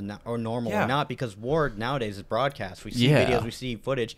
2,000 years ago, you didn't know anything about what happened in battle. That's exactly what I You was about didn't to know say. until you got there. Well, that's why there were Holocaust deniers. how They many weren't people saying must that have shit turned either. and run? That's That what I the was just about I mean, to say just too. how horrible it was. That's why Eisenhower wanted to film all that shit Yeah. because he didn't want. Thank people God to- he did. Yeah, because he's like, this is so Seriously. horrible. He's like, we need people to see this to know it happened. Yeah, it's crazy that there's Holocaust deniers out there. It was Truman that got into the camps and was the one that was like, we have to film all this shit, wasn't it? No, it was No, Eisenhower. Because he was the U.S. Allied commander in charge of like the. Because he saw the European theater. camps and he was like, we have to take photos and fucking videos and make all the German Yeah, citizens no, come Truman. in here. Yeah, no. At that point, Truman was president, but Truman's the Eisenhower was the general in charge of the. That's European right. theater. Yes, Yeah. indeed. Okay. Truman dropped the bomb on Japan. Yeah. Yeah, because FDR After- died yeah. in the middle of the war, and then Truman was like, "Oh fuck, I gotta." He was going for his third. I think he just got elected his third term. It was his FDR fourth. did. It was his fourth. His fourth. Yeah, Yeah. he was the first president to serve 4 terms. He was the only No, president. last. He was the only one that president to serve more 3. than 2. Yeah. Because I mean, Washington had served 2, so that was kind of like the standard of like we'll only serve 2, and then Roosevelt's like, no rules against serving 3 or 4. Yeah. War times, man. Yeah. kind of. I mean, depression into a world war, like that's some pretty serious shit. FDR kind of fixed everything and kind of like laid the way for the war to be won yeah, by I mean, Truman. I mean, Truman he- just got to keep all the credit after. Oh yeah, I mean he helped establish a lot of like the government programs and New Deal, then like the New Deal program to help kind of get the country out of the depression. When the war kicked in, that really kind of helped industrialization. And I mean at that point, like the world's in a crisis. You don't want to like switch leaders and hope the other guy does it just as well. Yeah. And rebuilding all Europe definitely helped everything for our economy. The whole Yeah, world's in yeah, debt to you at that whole, point. yeah, the whole world's blown up, so we're killing it. We're at the top of the charts, baby. We're at about an hour. I want to keep going with some different shit. I've got some other shit pulled up. Pat, you looked like you had something that you wanted to say. Oh, I'm before good. I have a question. Now, both of you seem very well versed in your history and especially war. Do you... I studied history and Yeah, political it's science in definitely more college. him. Oh, okay. Do you have... what started that passion, and do you incorporate any of that into music? A little bit, yeah, lyrically. Yeah. Some of the older songs, I mean, like one of our songs, Mirth of Fears, I kind of wrote that about Orestes, which is kind of like this Greek tragedy. He was like the son of Agamemnon, one of the leaders of like the Trojan War. He came back and his wife had killed him, and then there's this whole thing where like because I'm not gonna get into the whole story of Orestes, but yeah, it was Stop in like the beginning. yeah, Don't. it was a Greek tragedy that I kind of based the lyrics around that about, but. Yeah, every now and then, and one of our old songs. Well, I mean, was it Carthage Falls? Carthage that Falls. was about the Third Punic War with the Romans in Carthage. That's awesome. But yeah, no, I mean, history's a really kind of interesting place to look at for lyrical inspiration because there's always just really horrible things that have happened throughout history that you can draw a lot of like dark, morbid influences into. There's plenty of dark shit in history to draw from. But what I was gonna say is Non-stop. we're about an hour. Let's take a real quick break. I want to smoke a cigarette and then let's get back into this. Sounds All right, good. We'll be back, boys. Hey, fuckfaces, we're back. Quick ad read from our sponsor, Kneel to No One. That's KTNO or Anthony Tank Mansfield. The cup that young Psycho Luke is holding up to the camera right now is a Kneel to No One glass. Same or one? that Andrew Yankosky is. I fucked that up. I ruined There he that. is. There it is. There's drunk Cody. All right, it wouldn't be a proper Kneel to No One ad read without a fucking drunken slur or two. Anyways, you can buy glassware, cool T-shirts, all kinds of cool enamel pins. He's even got custom art that you could buy off of him. He's got all kinds of badass merch. Just check out his website. Check out his Instagram at Kneel to No One, KNEELTONOONE. I think there's a .com that you can go to also and just buy his shit. He's a phenomenal dude. If you Yes. haven't listened to him on the episodes, check those episodes out. He's fucking funny. He's an all-around solid character, and he supports this podcast, and he's sent us a lot of cool shit, and he's a great fucking dude. Check him out. All right, we want to get right back into Nithing, coming back from the break. We actually have a song that you guys open up your sets with. What's the name of the song again? Prolonged Misery. Yeah. Closer to the mic, Zach.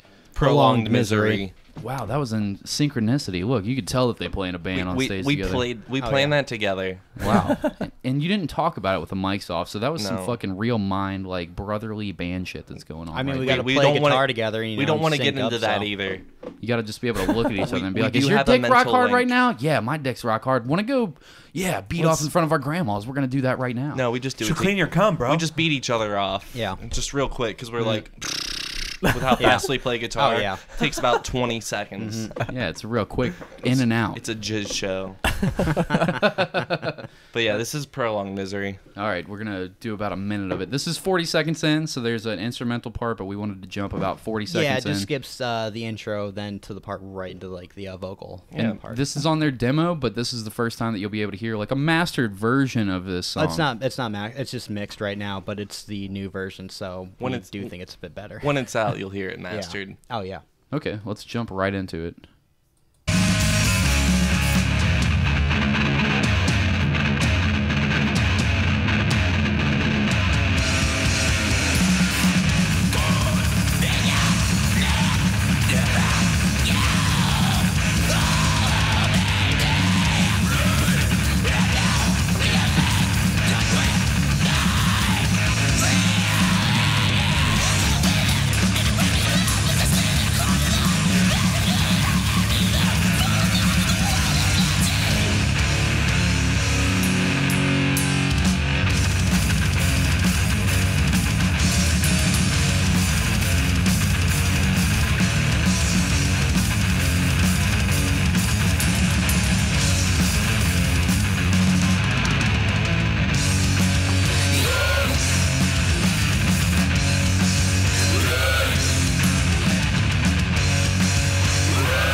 All right, that's about a minute of it right there, and I feel like that's a really good representation of what you guys are doing. That's so unique, so different and experimental. That was really cool. Thank you. Thanks. That was really cool. You guys are screaming so fast.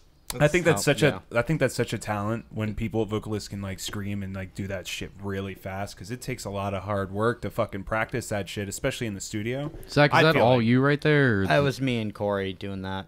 and you guys are just like layering each other's vocals over top of each other? Yeah, I mean, Well, usually, it's more like a give and take, really.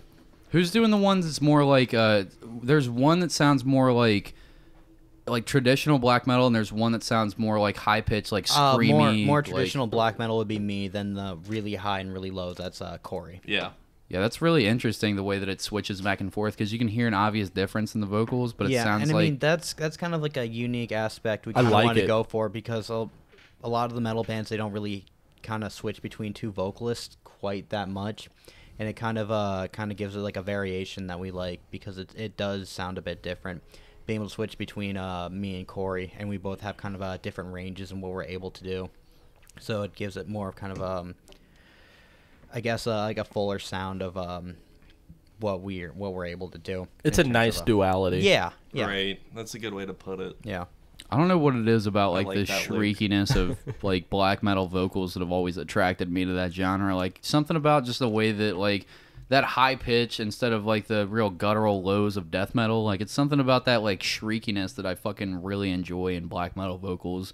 And I think that you guys are nailing it on that, and the guitars and the drums, like everything just really comes together. It's pounding all the way through that you would expect it to be like something that you could kind of, but it's got these like stops and starts that work really well for like breaking up the rhythm and shit. It's not just like one like grinding fucking tempo that you used to from like second wave black metal. It's just one fucking like constant hi-hat and fucking snare going the entire time. And I mean, I think that comes from us being kind of like impatient, wanting to kind of switch to like the next thing. Like, okay, we played this for a bit, let's get to something else before we get too bored with whatever we're doing right now. What were you guys' influences when you were starting shit like this? Like, what were you listening to heavy?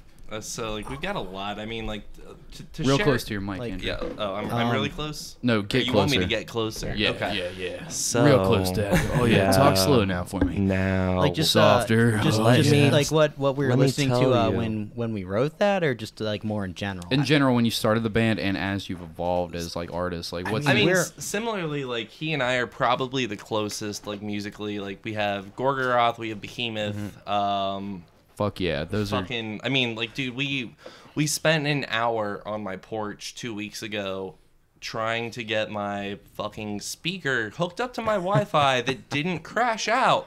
We were trying to just get fucking Megadeth to play through it for an hour.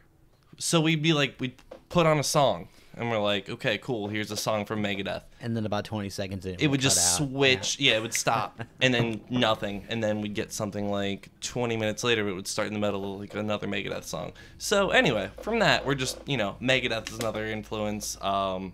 We probably don't show it. Yeah, I mean, when we first started out, like Andrew was like really, really hardcore black metal, and I kind of like I had the different black metal and death metal influences, but like starting lot out of guitar, thrash, too. Like, yeah, growing up, I was really into thrash metal. Corey, he played in Fenrir, and that's more of kind of like an experimental, like I guess almost psychedelic death metal. And then our bass Fenrir is player, a really cool band while they were around. Oh, They're not around anymore, but they're really solid. They're still around in our hearts. Just Yeah. Mike moved to Colorado. Yeah. and Right. I miss that boy. yeah, and then our bass player is a jazz bass player. Like he just grew up going to school and like learning like jazz bass. So when he joined our band, he didn't really know anything about he didn't have any metal influences. Right. But I'm sure he brings a nice element to it. Oh, No, no, that's like, exactly background. it. Like He's- he wanted to listen to like a lot of different bands. We gave him that, but we're like, we don't want you to lose your background, because we want to incorporate that to kind of give it a different feel. You didn't want him to lose his sound Yeah. to come up with another one to fit Yeah. your genre. You Yeah, wanted we him to didn't- meld. Exactly. Oh, yeah. Yeah. Right. Well, real there, nice. there are times too when we write songs and we're just like, here's a perfect time for James to just jam out, and we can just ride some chords, and Yeah. we just have to be like, James, just do it. Just do it, James. I really like bassists in jazz. They're so and funky. he's a great bass player. We tried to play one show without him, and it was a disaster. Wait, this is live, and you just said that live? Sorry. Shit, he's gonna hear that. Oh, yeah, you're right. No, just kidding. We love you, James. Jazz is the only thing that I wouldn't expect out of all that. Like, yeah, death metal, yeah, thrash, yeah, black metal, yeah. I mean, understand all to the jazz. What the fuck? You Right? telling me that you're listening to fucking... In all fairness, in my free time, for the most part, I'll just usually listen to kind of like either like kind of indie garage rock or like hip hop. No, yeah, I get it. I'm the Like, same I mean- way. Like a lot of hip hop. We were listening to me and her were listening to fucking like a bunch. We were listening to I don't know, Careless Whisper, Sounds like a fucking liar. Aha in the Sounds like a car, liar. full blast, like just blaring 80s music. And they're like, I listen to a lot of weird shit, but my roots are all like very heavy, fucking like thrash, black metal, second wave black metal. A lot of Norwegian. Like when you guys named Gorgoroth, right, the first thing that you fucking said, I was like, that was my first go-to. Well, I mean, Yeah. in that song we play, there's just a straight up riff. Gorgoroth where riff, it's yeah. a Gorgoroth riff. It's straight off Very Under the Sign of influenced, Hill yeah. from Profante's Prophet and Appenbearing. Zappenbearing. That's one of my favorite Yeah. songs from Oh, that whole yeah. fucking album. Yeah, that's really Yeah. It's got like kind of folky, bouncy feel to it. I love that song because it starts. It's the one that starts off with the Like, fucking dude that's the- singing. Well, it starts off with just silence, And you then hear- he's singing the clean vocals. Yeah. and it's like a very chanty, like weird feel. Yeah. That's my favorite black metal album of all time. That's Oh, one same, that I could same. listen to front to back over and over again. The Devil is Calling, Funeral Procession, everything that's on that fucking album is a Blood- monster. I mean, Dude, that was Bloodstains the Circles always hits me. Yeah. Like it's just. and those like, are I the mean, last I've- tracks on the album. You wouldn't expect that that's Yeah. going to be the shit to go to, And but I mean, like. in terms of what you think about black metal, I always saw that in Furnace with Gorgoroth. He was just such a riff master, and he's so underappreciated for like just what he's able to He do. took in guitar. neoclassical music and brought it to black metal. Like that's straight up what he's doing. Because I brought. and he's low key about it too. Like you don't hear about Gorgoroth when it comes to like Really good black riffing. metal shit too. But it's just like everything they've done, like guitar wise, that man is just a motherfucking wizard. They got all that rap when they had Gall and King in the band, and Yeah. everybody Yeah. harped on, "Oh, Gall's the most evil man on Norway." Vice put out that documentary. It's all fine and dandy. I like some of the albums that they put. Insipid Satan was cool, and like there's a That was actually mean, the it's- first it's- black metal album I ever listened Ad to. Majorem Satanis Gloriam it's- was a fine album. It's good. It's good promotion. really They got a like whole that one. documentary out of it. Yeah, I mean, it was great promotion for that band. That's how I found out about it from a Headbangers Journey. I watched that as a kid, and I saw the black metal part and the live in Krakow. They got them banned in Poland or Yeah, whatever. yeah. The Sheep Skulls, and they broke blasphemy laws. And I was like, what the fuck is this weird? I was 13 years old. Like, what the fuck is this weird band breaking blasphemy laws in Poland? And they got their footage taken. I was like, this sounds like the most metal shit that you could listen to. And then I went ball deep, just Mayhem and Dark Throne and fucking Emperor and Burzum, just everything that I could get my fucking hands on. And Gorgoroth was that first thing that I really sunk my teeth into real heavy. But like that Gall shit, when I look back on it, I'm like, when that dude entered the band, it wasn't the same band that I loved it as much as like Pentagram, Antichrist, fucking like the Under the Sign of Hell. When they did Yeah, Destroyer sucks balls. I hate that album. But they were kind of transitioning. But they had like 8 different fucking vocalists and all kinds of Oh, different Yeah, in and out musicians. No, the vocalist for Under the Sign of Hell is Pest. I always thought he was their best vocalist. Pest was fantastic, and when Yeah. they brought him back to do Quantos Posant ad Trauhan Satantium, that was it was like holy shit, this is fucking 90s Gorgoroth, like bringing it back. I don't mean to make this all about fucking Gorgoroth, but that's like my Hey, if we go-to do, we fucking do. band. I mean, that's like my hands down, like one of my favorite like black metal bands. I get drunk as fuck and just listen to Under the Sign of Hell over and over and over again. Like I fucking love that band. So like to hear that you guys are influenced by it, I can see it now because I'm like I love Nithing. Nithing's a solid local like Cincinnati black metal death metal project. And you guys have influences from bands that I love. Behemoth also, like, big fan of them. And, like, I mean, Megadeth, a lot of the thrash shit that you guys are talking about. You can feel that in the music. And I can't stress this to our listeners enough. If you guys get an opportunity to see a Nithing show, April motherfucking 3rd, it's a free show at the Tavern. The Tavern's easy to get to. There's parking directly across the street at the Tavern. It's a big ass venue. You can go outside and smoke. There's always fires going. I mean, big ass bar. There's pool tables. Go out there and see a free Nithing show and really get a taste of what this band is, because you're not really gonna.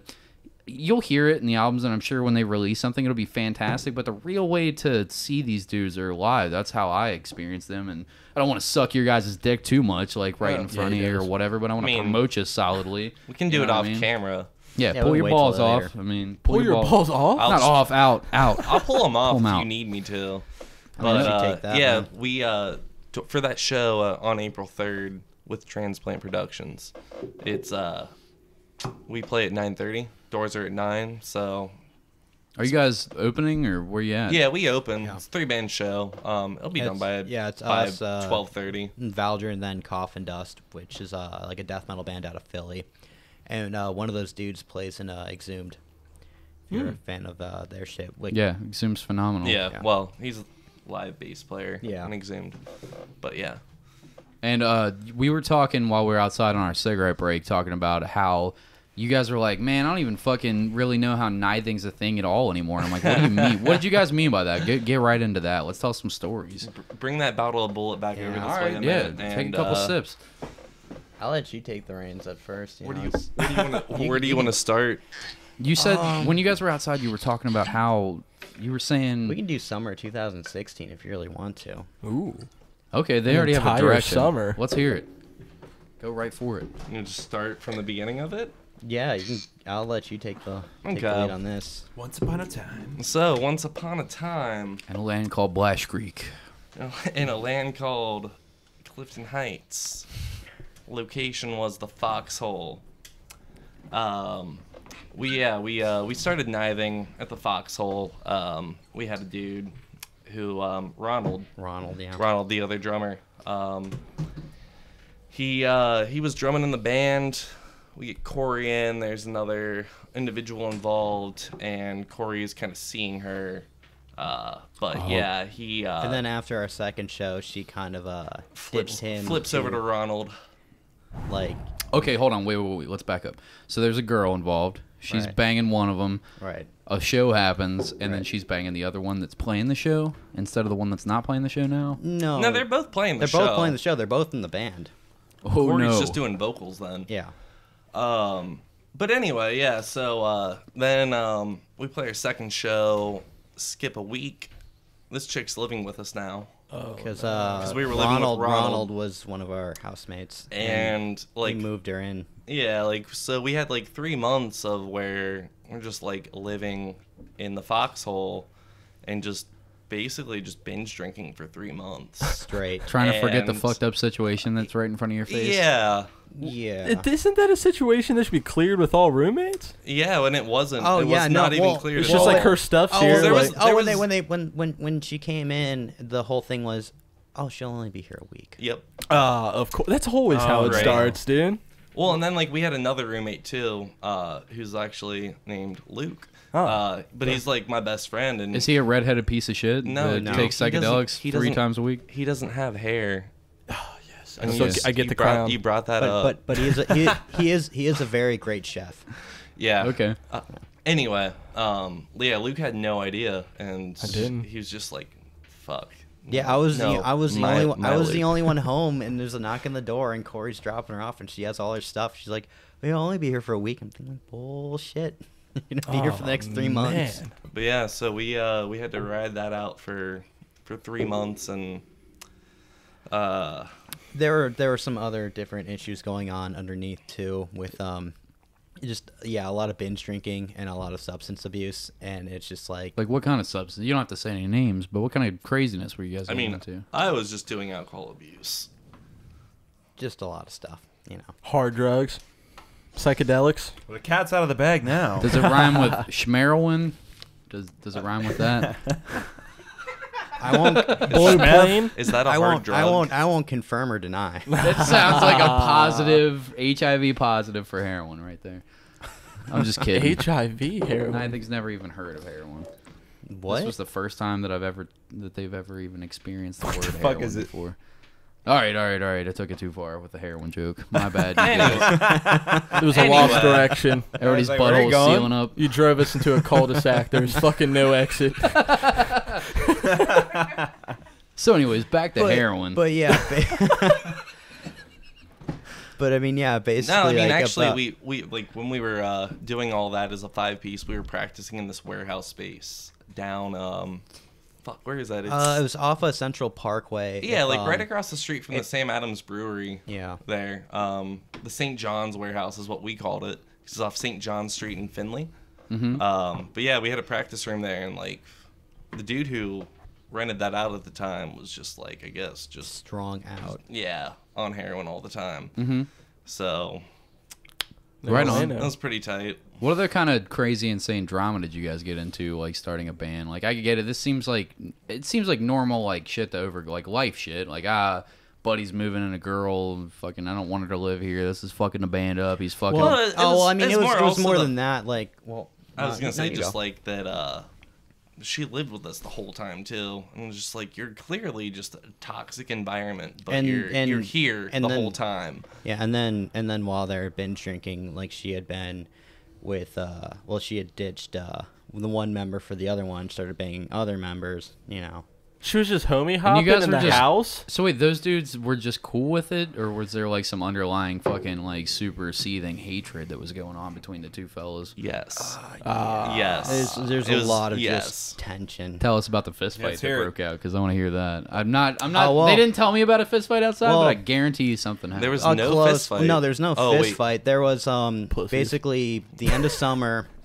We had a show coming up at the backstage, and like this is probably September 2016, and we hadn't practiced for about a month because Ronald and this girl had moved into our band space, and they were living there, and they've been living there for about the last month, and we hadn't been able to practice there because they're like, oh, we don't want you to like practice here until we get it cleaned up, and I'm like, we haven't practiced in a month. And we have a big show coming up. Yeah, too. it's Mad as shit. Yeah. Oh no, I was so mad. So it was like it was on a Friday night. Thursday, I called up Ronald and I'm like, hey, I have my lunch break from this time to this time. If I come pick you up, take you out of the band space, do you want to run through the songs? Because he was kind of the weak link at that point. He's like, yeah, sure. So I get him, and I called him like 20 minutes before I left. Like, I'm gonna be here at this time. Be ready. I get there. He's not ready. To wait about 10 minutes, and finally he gets out and we go down to the band space, and he's like, oh, my double bass pedals are all fucked up. I gotta go borrow my buddy's, like, up 2 floors. I'm like, okay. So I'm starting to warm up, and I'm waiting. He finally gets back down. He's like, oh, I think I'm ready to go. And I'm like, dude, I gotta go back to work, but I'm like, do you work tonight? He's like, yeah. And I'm like, you're gonna be off around like 2:30 a.m. He's like, yeah. I'm like, if I'm at your place there, do you want to come down here, run through the songs, run through the set once or twice, whatever, when you get off work? Do you want to run through the set and just to be ready for the show tomorrow? He's like, yeah, sure. I was like, great. So fast forward, I'm at his place with Corey, and we're waiting for him, and he shows up and he's like, oh, what are you guys doing here? I'm like, we're gonna practice because I told you I wanted to run through the set once or twice, so we're ready for tomorrow. He's like, oh, I didn't think you were serious. Why would I not be serious about this shit?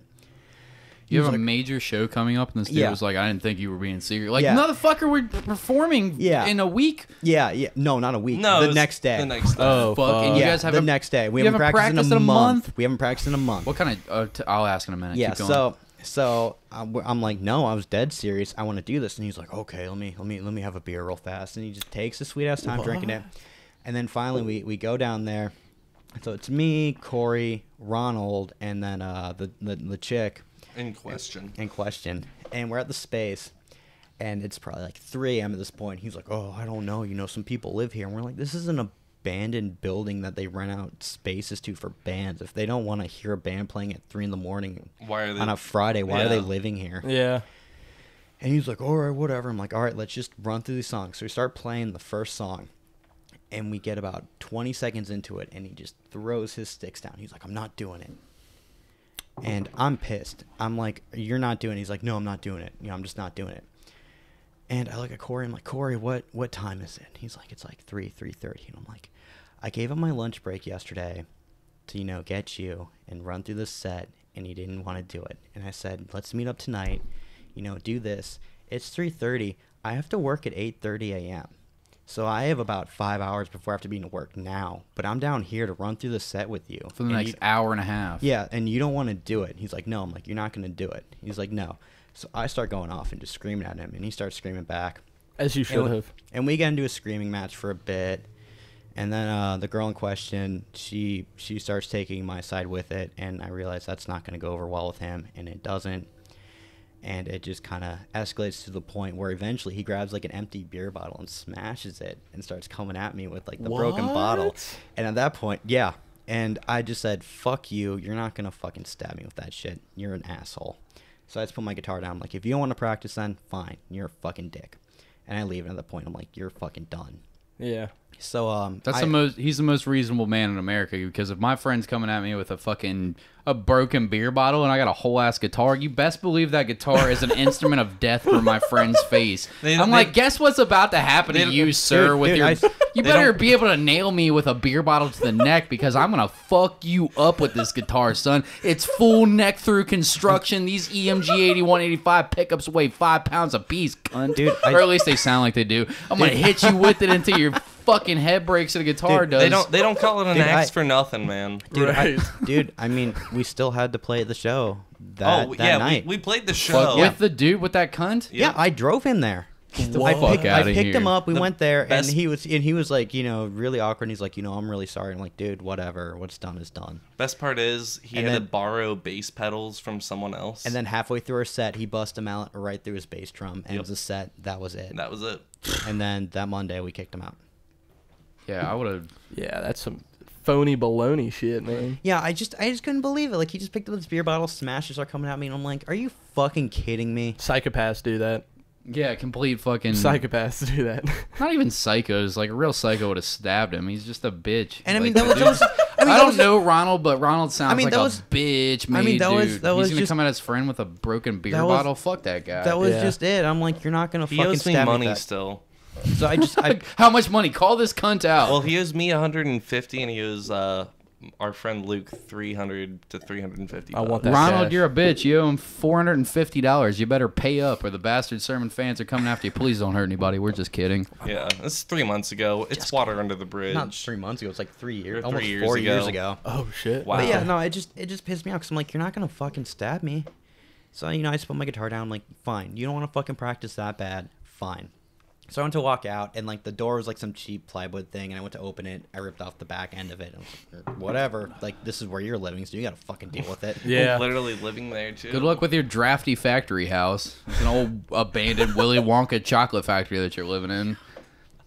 Yeah, it was just some, The way you made it to sound, it's just some broken down fucking like shitty paper mill in the bowels of Cincinnati. I don't know Pretty what much. that used to be. That's a good description of it. I just imagine lots of tiny windows stacked next to each other, most of them Boarded. broken, boards and spray paint. Am I far off? No, Okay. really not. I mean, just this big you're pretty empty warehouse. accurate. Yeah, and like outside they just have like random ass shit. Like There were feral cats they're running feral around cats. Like you'd have like on room, the it'd be like inside of it. it'd be like 15 like for 1 or 2 weeks it'd be like 15 washing machines and they'd be gone. Then it'd just be just random shit whatever he'd drag in there, like the guy who owned it, and like the whole time he was just strung out as fuck. And yeah, and I mean like this whole summer when I said it was like just kind of like this blur, I mean we were just binge drinking hard, like weekdays we're drinking like about an 18-pack a night, then weekends just double that shit. Just every fucking day. No, yeah, I've been there. I like not playing in a band, still just is. fucking hating my life and myself. Oh, Well, I mean, no, that all went along with it. yeah. That's part of and being in there's a just- black metal band. It Yeah, still and there's- does. Yeah, I mean, I don't know, just like the whole band, like just surprised that it still exists, and then it's like, oh, what's your main influence? Like, I don't know, fucking trauma. Trying not to kill myself. I mean, there's a lot of main trauma. influence. There's a lot of trauma going into it, and then just that whole first year, it's just, I don't know how we didn't implode. How and then so You wait. kept composure from from your end of this whole debacle. Like you were pretty calm. People who know me will tell you that I have an insane amount of patience.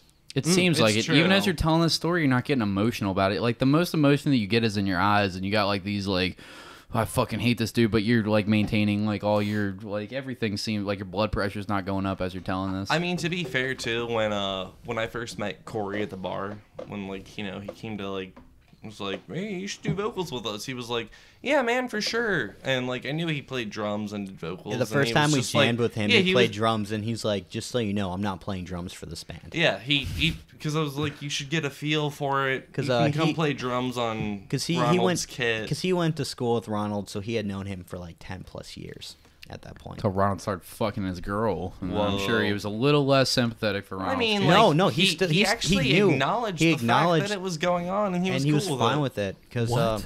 because he was saying it was one of the positive things going on in his life, and he didn't want to give it up over something like that because it wasn't important enough to him to give this up. But yeah, that's good actually. That seems like that's crazy. I mean, that surprised us perspective. because when it went down, I kind of saw it happening in real time because Ronald in the house, his room was across the hall from mine on the 3rd floor, and I remember I had to get up early for work, and I heard voices like talking in his room, like, oh, because there had been a bit of a dispute the night before. So I'm like, oh, Corey and this chick and Ronald must be like, still talking because they all went to school together, whatever. So I get dressed, ready. I go downstairs. I see Corey pass out on the couch in the living room, and I think, oh, that might not be so good. So I text him like, we might have an issue, and he's like, no, it's fine. Get home from work, we're chilling like in the little living room that night, and then Corey texts him like, oh, you guys want to jam? LOL, my girlfriend just broke up with me. I'm like, okay, there it is. So we talked immediately like, okay, so what do we do? And I mean, if it was going to come down to, we're going to take Corey's side because A, he was the one who was wronged, and B, he had much more upside than Ronald. I know we're all getting a little liquored up here, but they are all cool with us telling these stories, right? Everything's all Gucci. I don't care about Ronald. Yeah, frig Ronald. All right, cool. Frig Ronald to death. Ronald Fuck or that girl. dude, yeah. Yeah.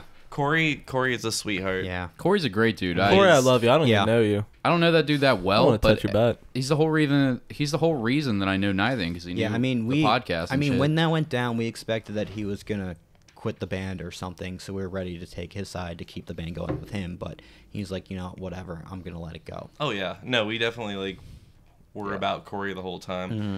Anyway, we should probably get out of this story. It's going down a bit of a dark tunnel. Yeah, that's all right. That No shit's worries. funny to me. I saw you sipping on the bullet heavy, and now Oh, you're getting yeah. worried. You're Yeah, like, and oh I mean- no, I'm getting drunk. What am I saying? Yeah, and I mean, like when this shit was all going down, just to really give it context, we had played 2 shows. That was it. And that's when all of this broke out. Like we were a brand new band, so Was it and the then- first time that And you that's guys were why on you a were stage? scared. it was my first time playing on a stage in a band. I had played some bands in high school, so I had a bit more experience with that, but nothing. I did. What about James or Corey or Corey. I Ronald? mean, No, Corey had been playing with Fender I in guess different bands for like I the guess last 10 years. And everyone James- had experience on stage except James, for James Ronald. had played in some bands, and he played like in his jazz band and stuff like that in different bands in high school. So I mean, we had all experienced like playing in front of people, but I had never had to deal with that sort of tension and stress like in a band and trying to keep it together. I mean, I tried to get a band going for every year since I was fucking, I don't know, since I started playing guitar when I was 14, like, and just never, there was always something ridiculous that came up. I don't even know how the fuck this, like, the fact that I can do this podcast every week and we just sit, like, sit and fucking We've had a talk shit good in friendship mics. ever since I've known you. That's Yeah. how. 100%. Like and me and Pat have I would also. see you like once every like 1 or 2 months at like Joe's or someone's, and we would catch up, shoot the shit about the same shit we like, and then it would move on. Yeah, But our podcast doesn't require any, like, I mean, sure, there's a couple creative disputes that we've had along the way, but we've all kind of figured our place out, like, just talking shit. But it's different when you're in a band full of people that all have to sync together musically. And They all also- have to, all 4 or 5 or 6 of you all have to get together And you have to have the same decide for vision. the same. Yeah, And that's like fucking each other. insanity. yeah, no. I mean, it's really just trying to get a group of like 4 or 5 people together who are mentally ill and finding something- one vision. Yeah. And are able to play good music because it's fine. You guys all have the same vision, but you all suck on your instruments. No one like, cares. The fact that you guys can get together and have both like the same vision, something's coming out at like in a clear direction in a certain way. You guys are playing it effectively. You're gaining fans. You're gaining people that like your shit over time. That's hard shit to do. I've tried to do it over and over and over again. Like the most recent project I had with Sean and another friend and another friend and another friend. We were all trying to do shit. Nobody could get on the same page musically. We're like, let's play some covers. Like, I guess I'll play some metal shit one day. We'll all learn. Nobody learns their parts. Fucking nobody knows what they're doing. Okay, let's play punk rock covers because that'll be easier. Nobody learns their parts. Nobody knows what they're doing. We fucking have to learn it at practice when we're supposed to already know our parts. Like, there's drama. I get into a fist fight with somebody that's in the band. Not a fist fight. I slammed him on his face. Were you drunk? He was drunk, and it's a Okay. whole thing. I don't want to talk about it. I got into an altercation with a dude that's in the band, and then it caused an altercation with our drummer, and just everything falls apart real quickly. So I know exactly what you're talking about when you're talking about like just a simple like girlfriend drama could break some shit up real fast. Like just the fact that you guys only have that one thing. Is there more than that? Do you guys have like other like dark crevices that this band Like has gone down? catastrophic moments that could have disbanded the band. Oh, they're Not def- small ones, but they're like definitely I mean, like right- interweaving webs. Yeah, I mean, but like, we're right- not You right gonna guys after- are do talking. that. Hold on, I you mean- guys are talking over each other one at Yeah, a time. I was gonna say they're interweaving webs, but we won't get into those. Yeah, I was just gonna say, like, with that whole fight, that was about, like, it's a lot that was going on at Feel the same that. time as that, like, kind of like an undercurrent to it that gave it a bit more, I don't know, like, not urgency, but just kind of, we just prolonged the seriousness. misery with Yeah. it. No, like seriously, Yeah. like that song was pretty much what we just told you. That's what that song's about. yeah, Okay. We wrote that in my parents' basement. like maybe a month or two after after everything. Where had all the gone best down. metal's written in Yeah, your parents' like, basement. I mean, basically, No, like after everything was written in the foxhole, and then we wrote that song yeah. in my parents' basement when I lived with my parents for a year. Yeah, about a month after all of that had gone down, and basically everything was just kind of like burned down, and just trying to like regroup. Like, okay, now where are we at, and where are we going from here? Hell yeah. Way well, to save it though from such an early like catastrophe. Yeah, I mean, because like- you guys Yeah. had said you were only together for how long, and then this happened. At that You know? point, At- not even quite a year. Yeah. Yeah. I mean, yeah, I could definitely see why you guys would be worried about I mean, tension and things happening. If anything, he and I were just gonna take whatever we had and just find another group. start into something else. Yeah. But because I mean, it's our baby, dude. yeah, I take feel care it. of that, man. Well, it sounds like you guys have a really good, fucking strong, consistent lineup now, and no bullshit going on. I mean, I'm sure you guys have little things here or there, that pushes and pulls in weird directions, happen. but overall, it seems like things are going in a positive direction. You guys are playing live shows. You got tracks sent off in a studio, being fucking mixed and mastered somewhere. It's awesome, man. I'm glad that you guys are out there doing that. All right, is there anything else that we want to touch on Nithing-wise before we move on to something that I've been wanting to talk mean, about? I would You stop could- talking about that shitty I mean, band. unless so. unless you guys have any like really pressing questions you want to ask. Luke, anything from you? No, I asked mine. What? Not that I can think of. Okay. Okay, cool. Yeah, let's get off that shitty band Yeah. then. April 3rd, check those fuckers out. It's a free show. Thank you.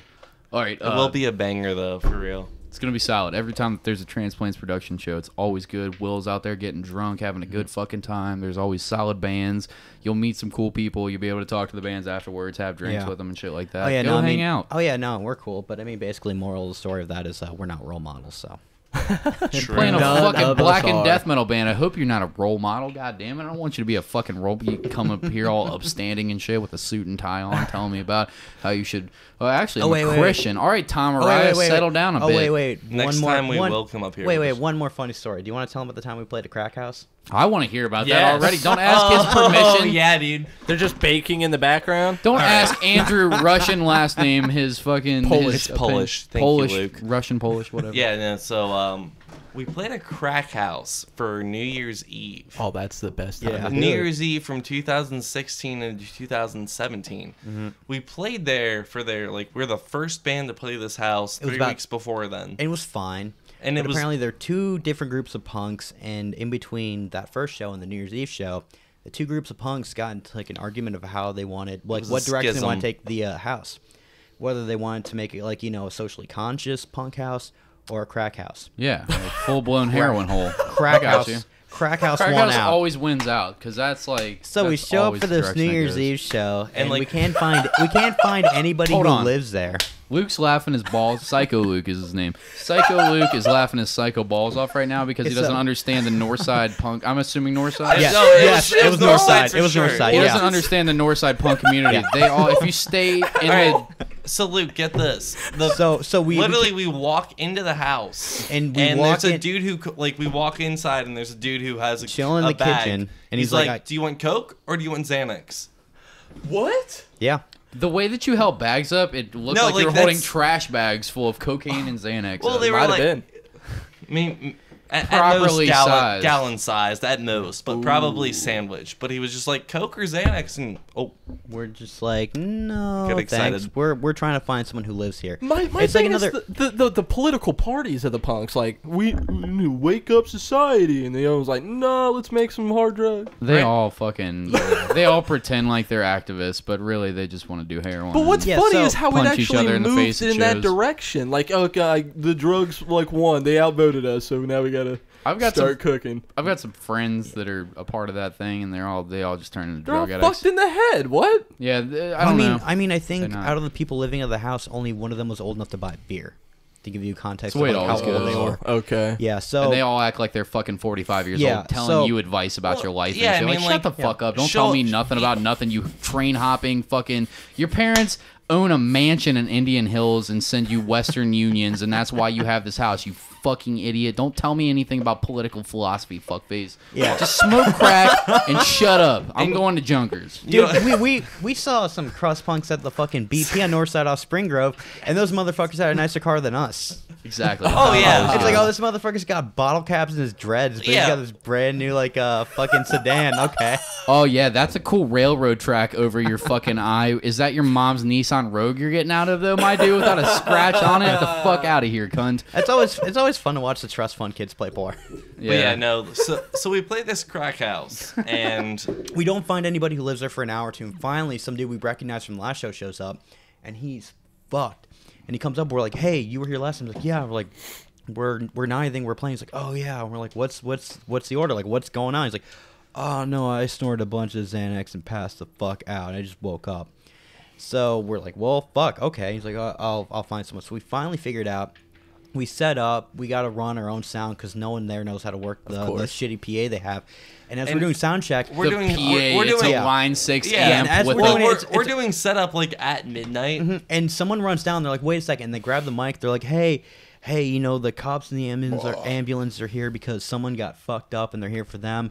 So the cops are here. If anyone has any drugs, you know, put them upstairs. them And upstairs. it's Dudes like, are you're- scattering out of windows like cockroaches Yep. at this point. She's saying it over the mic on the PA. It's like the cops can hear you outside right now. Just put your drugs upstairs. But isn't it a thing where like if with you, a megaphone into the microphone, but just put your drugs upstairs and the No. police won't find it there. Well, isn't it like if you call the police and ambulance for an overdose and they come in and there's drugs everywhere, like they don't do anything about that, right? They're just there for the person. No, the police will fucking arrest the shit out of you after they Narcan you if you have drugs on you. Yes, I don't know 100%. what the issue with that guy was, but But I mean, either Yeah. way, you don't Yeah. just go into a mic Yeah. and be like, Hey, put your "Put drugs your drugs upstairs." upstairs.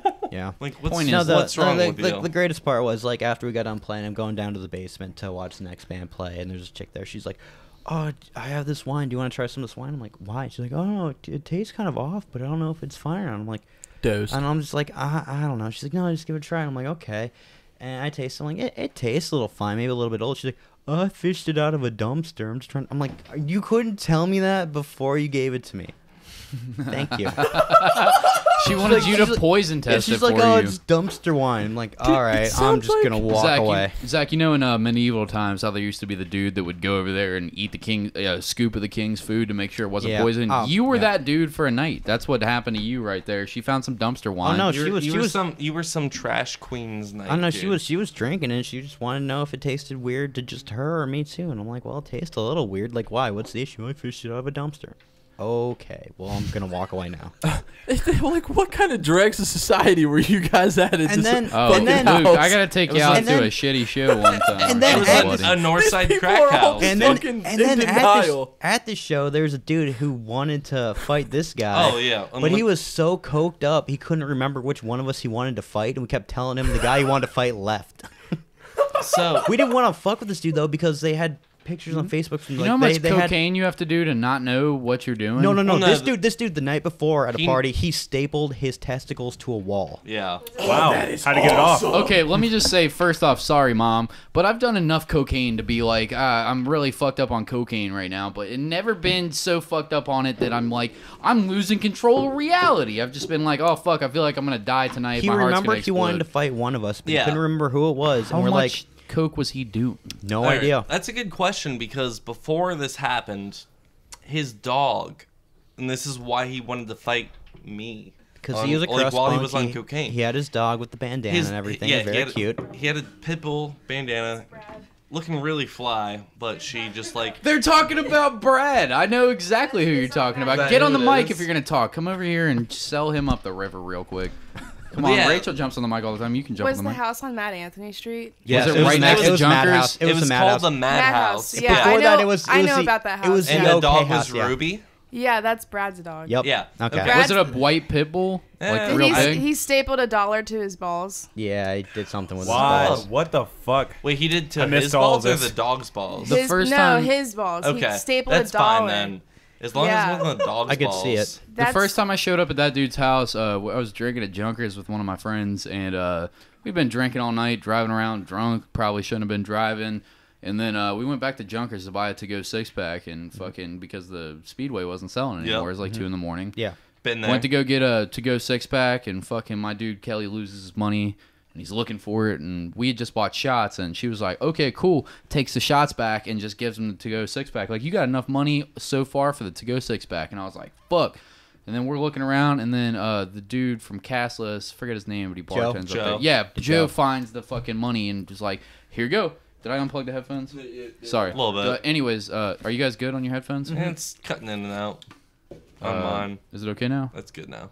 Okay, so Joe finds the money, and we were like, okay, cool, we get to drink outside in the parking lot is what I was thinking. And Kelly's like, nah, we're going to go drink at my dude Brad's house. And I'm like, who's Brad? And then we walk 4 steps away from fucking Junkers, and we're at a house. And I'm like, oh, no, he lives like a fucking inch away from Junkers. This isn't going to be good.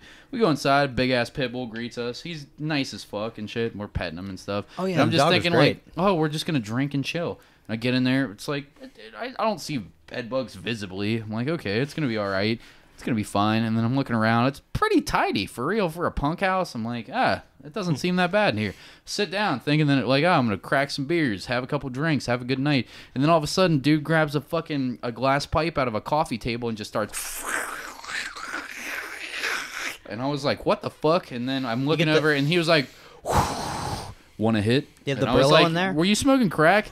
And he was like, yeah, dude. Yeah, man. Want a hit? And I was like, no, I'm cool. I don't need any crack right now. I just want to say I'm sorry you guys ever had to walk into that house. Oh, it's fine. It's fine. I mean, We did it on our own accord. We I mean, played when a we- really great show there, like a few weeks before when it was we still went when it in was still there. the OK house before it became Yeah. the Madhouse.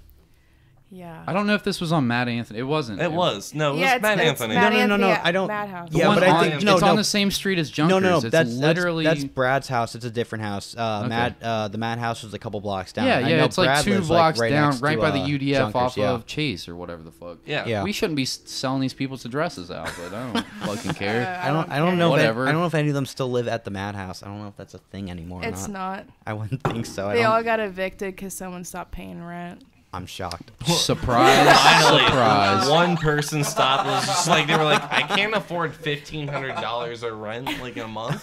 Fuck, this is a crack house. Okay, well, I forget yeah, what point we were getting to. He wanted to fight Andrew because his dog ran out, and he and our old roommate Luke grabbed Not the you. dog down the street and brought him back to the house, and they got him in there, and they started to run out again. He stopped and was like, "Oh, you're not gonna get out, you little devil dog I called him a demon. or demon dog." So it's just like you little demon, and like he was just like, you just call my dog a demon.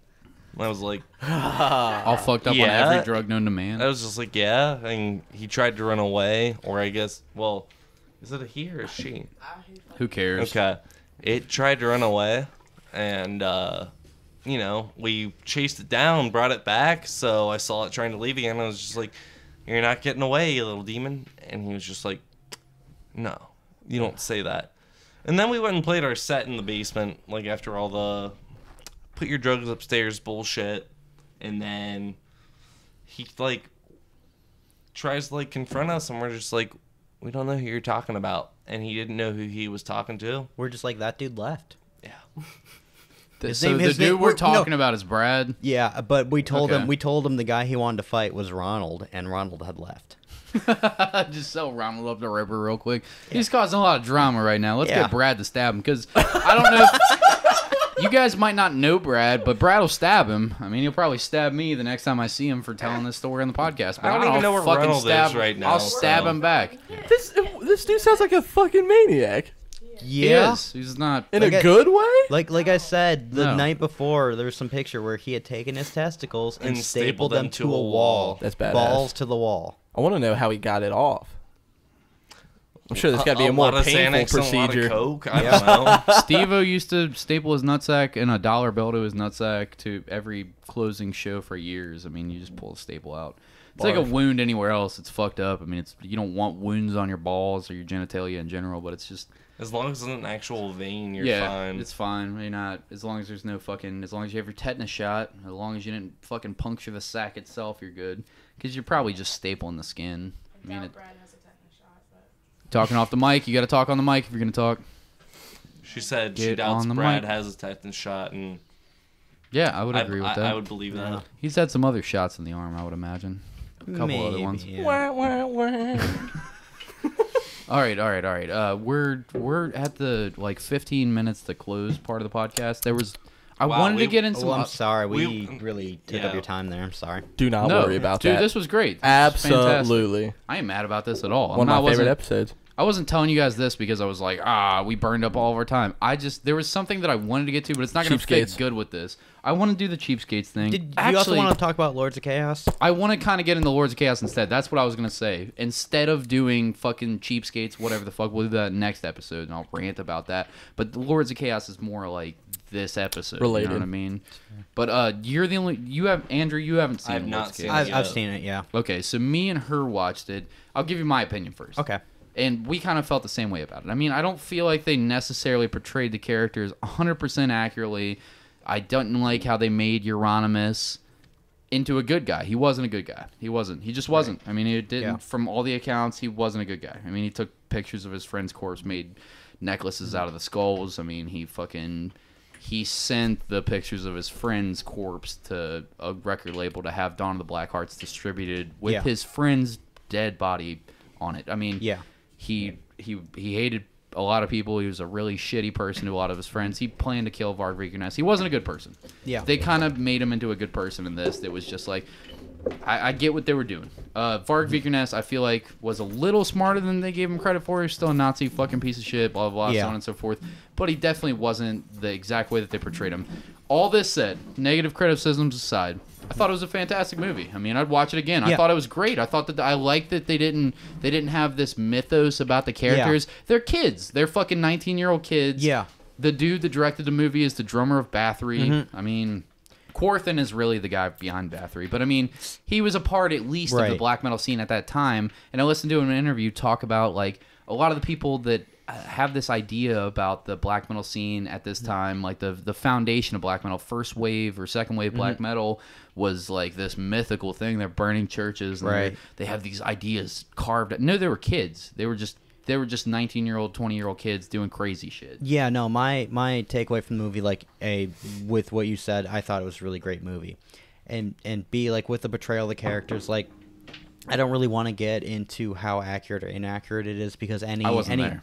Yeah, any movie you watch that's based on historical events is going to have inaccuracies because you're trying to create a good story for a movie. So you just have to let that go. And I mean, with the portrayal of the characters, I didn't have any qualms with it because, yeah, they were like these 19, 20-year-old kids, and they're just fucking stupid, doing stupid shit, and they Right. weren't good people. It's like, oh, you know, the different black metal musicians, they got mad about the movie, like, oh, it portrayed me in, like, this light. It's like, how could you portray them in a good light, though? Yeah. Because they did a lot of fucked up shit, and they didn't really seem to be, like, good people. Not at all. So how it was portrayed, I'm like, I don't really have any qualms with how it was portrayed because I don't see how you could portray those those Mayhem was musicians. basically at that time, and Burzum at that time, and even members of Emperor, specifically Yeah. Bard, was like, they were like a terrorist movement Yeah, I mean, inside they of were- Norway that were playing music. Yeah, I mean, basically with how black metal was like that second wave, you know, they grew up in Norway, and Norway's a pretty liberal country. So how are you going to rebel against your liberal hippie parents except to be, I guess, fascist, I guess? It doesn't make you a good person. I think they were bad people for what they did. They made some cool music, but it doesn't excuse who like who they were and what they They did made and some what they believe phenomenal in. music. I love all those bands. I have Mayhem sewn on me, Marduk sewn on me. I've got a bunch of questionable, as you would say, bands sewn on me, on my not on me, on my jacket. But I love their music. But a lot of those people in those bands were fucking shitheads. Yeah. All that said, all that aside, who those people were. I mean, really, like the impression I got, and which I thought was probably pretty accurate. It's like a bunch of dumb teenagers, and they're trying to be edgy, and they're trying to go to like this next level, and they took it too far, and they didn't know what the fuck they wanted to do, and they didn't know what the fuck to do after they did that, so they just rolled with it because they were scared. Yeah. Like, you know, they didn't know who they were, they didn't know what they wanted to do, they didn't know what they wanted to stand for, except just being evil and brutal, I guess. So they just wanted to take that to like the most extreme conclusion, and that's what they did. I just realized as we were talking about this, we didn't really set this up because we're assuming everybody knows what Lords of Chaos is. Everybody doesn't. Oh, I Lords know. of Chaos is the movie that the director of. It was on the second wave of Norwegian black metal, and it focused in on kind of a Euronymous experience. He was the guitar player of Mayhem who started it, and then it kind of built up to kind of his conflict with Varg. There was a whole black circle, they called it back then, which all the bands of that time, like Candlemass and Mayhem and Marduk. It was just a bunch of edgy Morbid teenagers who just got in too deep, and they just got in too deep with it, and they were trying to outdo each other. Like, too metal, like, too quick. Oh, I burned a church. Yeah. Oh, cool. I just stabbed a dude in a park. Oh, cool. Well, I just stabbed the guitarist of Mayhem to death. Like, what'd you say? Because he was gonna make a snuff film out of me. Like, yeah, they were just dumb He teenagers. stabbed him because he said his friend was going to make a snuff It's film. a- Yeah. It's like hard to- I want to see. I only know so much about these people from episodes of the last podcast on the left, but You can listen to Varg talk about it right now. He's I got do want to check out all this stuff. I want to see the documentary too. Yeah, I mean, it's basically they made some. It's not a document. It's a biopic. Oh, biopic. Yeah. I mean, basically they made some cool music, but they were not good people. Yeah, and they got in over their heads trying to be brutal, and they didn't know what to do. Varg talks about it. He's got that channel Thulian perspective. I don't know that I recommend it because he's talking about. Yeah, He's like, I'm not a Nazi. He just talks about Nazi shit all the time, like real, and then hides all of his ideas behind like this, like he's got like this fucking like veil that he hides behind, where he's really smart, so he knows how to really selectively choose his words where he doesn't make himself sound like a Nazi. Straight up. Burzum has some good music, but I haven't listened to them in years because I can't because of how Varg is as a person. I could listen to his like interviews about he has a whole thing on. You could go to YouTube and he'll give you an unsolicited interview. Like, he just tells you how he killed Euronymous and why. And his whole point of view from the story is that it was a self-defense thing, and that Euronymous attacked him, and he didn't really stab him as many times as he did. A lamp broke, and he fell in the lamp. And all this shit's very... This isn't the official police report. That sounds like a clue murder. Yeah, no, he starts setting it all up, and he was like, they wanted to convict me of church arson, but I burned down these historic 700-year-old churches. And he was like, what's the maximum penalty? 3 years in Norwegian jail. And he was like, but the maximum penalty for murder is 21 years. So even if I act in self-defense, they're going to plant... And it's like, no, you probably just went and stabbed your friend to death after you burned a couple churches down, and now you're looking to be the good guy now that the other dude's dead. I don't know what the real story is. He's still out after 18 years. So. Yeah, he didn't even serve the full sentence. I mean, yeah, they were foreign people in Norway, I guess, and then he moved to France right away and got the fuck out of there, and that's where he's doing all this shit. I know he got he arrested opened on up a terroristic charges and stuff for that, and inciting like racial hatred or whatever. Him and his mom, apparently his mom's got like some money, and she like helped finish De Mysterious Dom Satanas, and a couple other albums that were going through Death Like Silence at that time back in the day. Euronymous, the dude that got stabbed to death, his record label. And his mom was heavily involved in this like very fascist movement. Allegedly, don't sue me or stab me to death, Varg, please. Seriously. I imagine this man can't get a visa to come to the United States after serving 18 years for murder and church arson. I imagine he's not making any U.S. tours anytime soon. Bring it. I assume you have to come to him.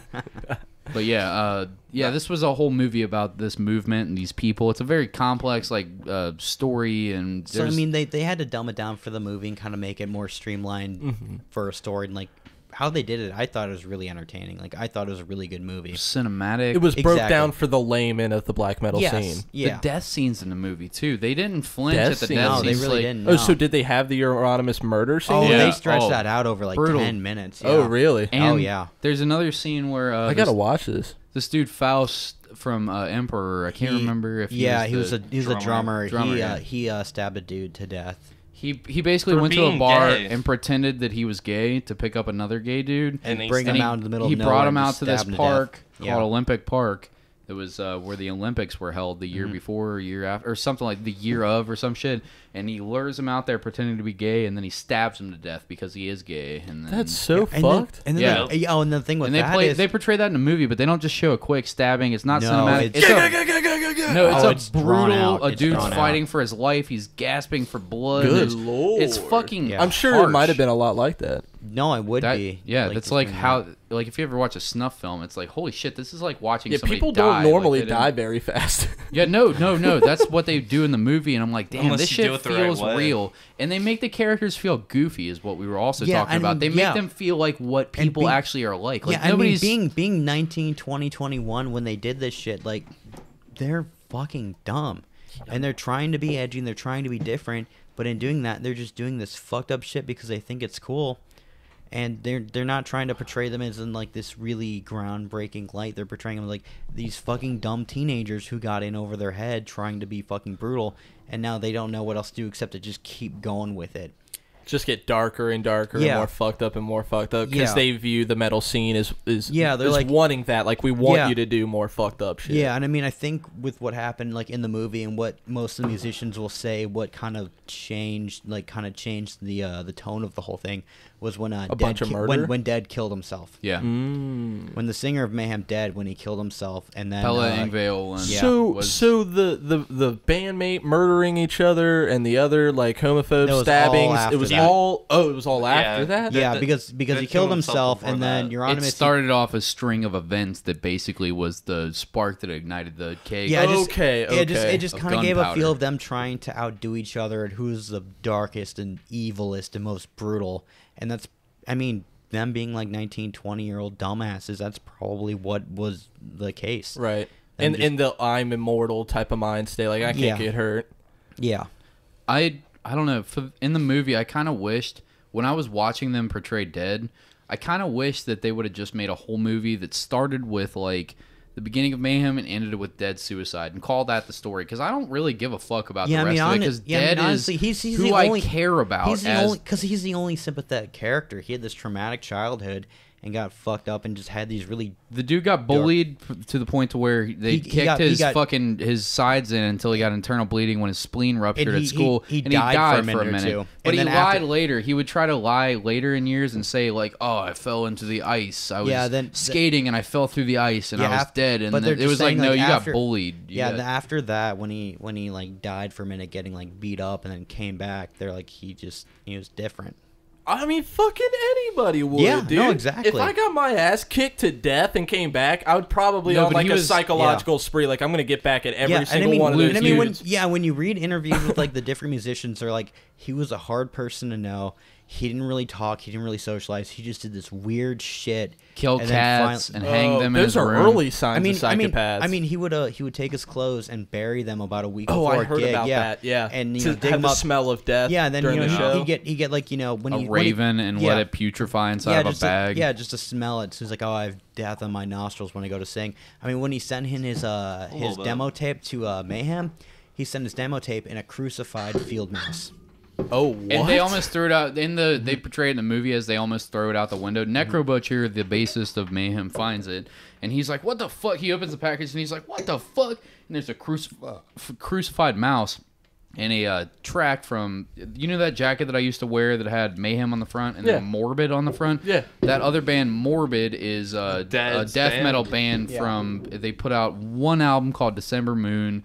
And it was Dead's only band, and he got tired of playing with them Dude, and I doing mean, shit with them. one of the and was first like, one of the first vinyls I bought was Mayhem Live at Leipzig with him doing vocals. Live in Leipzig is Can I my. get that Coke? Yeah, absolutely. Thank Live you. in Leipzig is my favorite Mayhem album, and I know that's Yeah, weird because their no, I guitars are slightly off tune and like But everything it's- sounds fucked, but it's like It's that raw live feeling. It's It's real. That's my favorite Mayhem album because, like, that's the vocalist that I give a fuck about. I mean, Yeah. Maniac's fine. I mean, a lot of his shit, he got too drunk to play a lot of the time. That's why they kicked him out of the van eventually. That's why Hellhammer kicked him down a flight of stairs. Yeah, and I mean, in terms of musicians in that scene, and then in Lords of Chaos, he's really the only sympathetic character there is. I hate... Okay. How do you guys feel about Attila Cesar? Because I have no fucking opinion. hate that dude. I like Tormentor.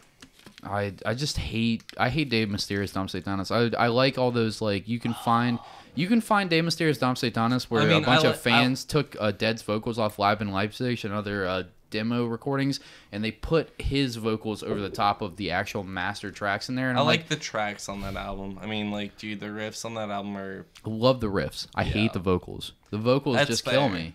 I'm like, I love the lyrics, and all the lyrics were written for Dead to sing them, and then Dead kills himself right before the album's about to come out. And then, before they released the album, Varg Vikernes, the bassist of Mayhem at that time, who had bass tracks on that fucking album, stabs to death the guitarist of the album. So what they did was, they got rid of all Varg Vikernes' tracks on the album. There's no bass on that album. They didn't. They kept his bass tracks I in thought there. that they deleted them. No, his Euronymous' family asked him to remove the bass tracks, but they didn't. Okay. They said they did, but they didn't. The family do it. was very involved. Well, they asked him, like, oh, you know, the bass player of this band murdered our son, the guitarist. Can you take his bass tracks off? And they're like, oh, yeah, we can do that.